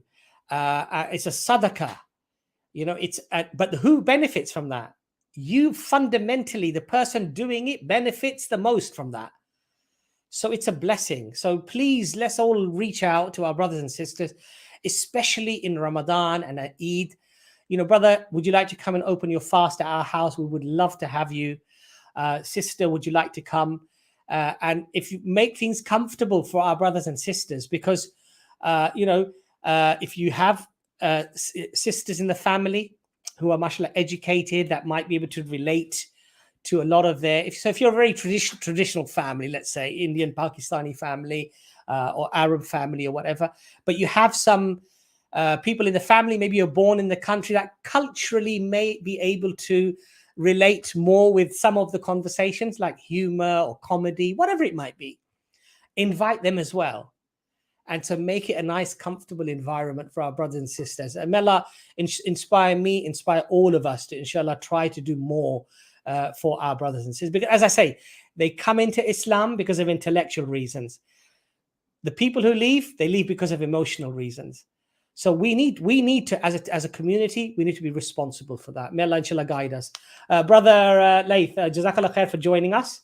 Tell us where you're from, and did you convert to Islam, brother? So alhamdulillah, my father is Muslim. My mother is not. Her family is Christian, but growing up, my father didn't really teach me Islam. Allah have mercy on him for that. But alhamdulillah, he's practicing now. And I found it in college by the grace of Allah. And my natural disposition, my fitrah, my natural inclination was calling me was things didn't feel right. Things didn't seem right. Certain actions, certain behaviors, certain knowledge. I was realizing that there was a lot that I was believing without the necessary evidence to conclude that, essentially. So it was really just a process of putting aside my own ego, my own thoughts, my own desires, and really just recognizing the reality at hand. And alhamdulillah, Islam, again, I've heard other people say this, every puzzle piece that is missing from the picture gets filled in, and then it gets decorated, and then it's put on the wall, and it's very simple and very easy to understand, alhamdulillah. So I've been watching you gentlemen for years. And may Allah bless all of you and you've heard it so many times, but I have to say it again. May Allah bless you for the inspiration to just continue and to put out the information, and may Allah inspire more and more Muslims and people in general just to engage in these very important, essential questions. Muhammad Hijab, he said that life is like a train, and some people are happy to ride that train and watch the television, eat the snacks, and not really question where the train's going. But I think eventually everyone's going to be confronted with essentially the truth, and it's up to them whether they're going to accept it or not. And may Allah make it easy for them to accept it. Ameen. Jazakallah khair, Brother Laith, for coming on. Your mother, she's still a Christian, or is she looking into Islam at all, or? So she was quite spiritual. She works very hard, alhamdulillah. She's an optometrist, so she supports the family, alhamdulillah. And alhamdulillah, she's very spiritual. She believes in the Creator. I just the other day I heard her say inshallah when she was speaking to my father. So Allah is the best of planners, and I mean, may Allah guide her, inshallah, to the truth. Make it easy for her, inshallah ta'ala. And may Allah, mashallah, ordain your whole family with Islam and with Iman. Alhamdulillah. What better gift, what better present of presents? You know, this is a day when, you know, Christians or even non-Christians through tradition, they give each other presents, you know. But the greatest present, the greatest gift, the greatest mercy is Iman, is the belief in Allah subhanahu wa ta'ala, and to be the slave of Allah, to be obedient to the one that created you, that sustained you, and to whom is your return. And that is the greatest gift. And if you can receive that gift, subhanallah, it puts all other gifts into the shadows, into insignificance. So inshallah, may Allah truly give the best of gifts to all of the families out there who are still not complete with Iman, with Islam. And those that are, may Allah inspire them, inshallah, to refine their actions, beautify their actions, and improve themselves to become better Muslims, inshallah, better examples for this beautiful religion. Brother Laith, Jazakallah khair. I think that's a very good point to finish on, inshallah. Remember us in your dua. Remember all of the ummah in your dua, and all of our Revert brothers and sisters, that Allah makes things easy for them during these times, and inspires us all, inshallah, to improve and better ourselves. Jazakallah khair for joining me. I mean, quick question, Abbas, if I may. Yes, brother. What is the link for the Alt Space VR? Okay, so I now the thing here is I'm probably the worst person to ask in terms of computing. I know that in the Alt Space VR, there is a speaker's corner that somebody has set up. Okay. And so the brothers go to the campfire, and then from the camp. That's all I needed to know. Okay, so from the campfire, I don't know how because I was trying the other day to navigate from there to the speaker's corner, and I couldn't do it. But inshallah ta'ala, I'm going to ask the brothers today and probably hop on after the stream.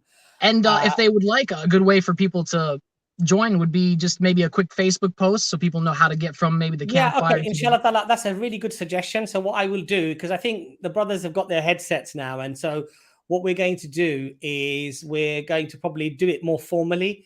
So people who would like to join us there, they can join us at the mosque there. There's a whole mosque masjid there, alhamdulillah, set up with an exhibition. It's actually quite interesting. I think it will probably be in the future, as it gets more and more sophisticated with the graphics and possibly even putting your own face on. I think things will probably progress to a much better level, but it's still interesting at the moment. It's still sort of quite interesting to see how things are going. All right. Okay. So with that, inshallah, brother Laith, Jazakallah khair. And remember us in your dua, brothers and sisters. I keep saying it, probably because I need your dua so much. Please remember me, my family, and all of the ummah, all of the brothers and sisters in Islam, that inshallah Allah keeps us on guidance, keeps us on truth, and keeps us true to Islam and true to the Prophet Muhammad sallallahu alaihi wasallam, and then the Sunnah of the Prophet sallallahu alaihi wasallam. Jazakallah khair, everybody. Assalamu alaikum wa rahmatullahi wa barakatuh. Wa alaikum wa rahmatullahi wa barakatuh.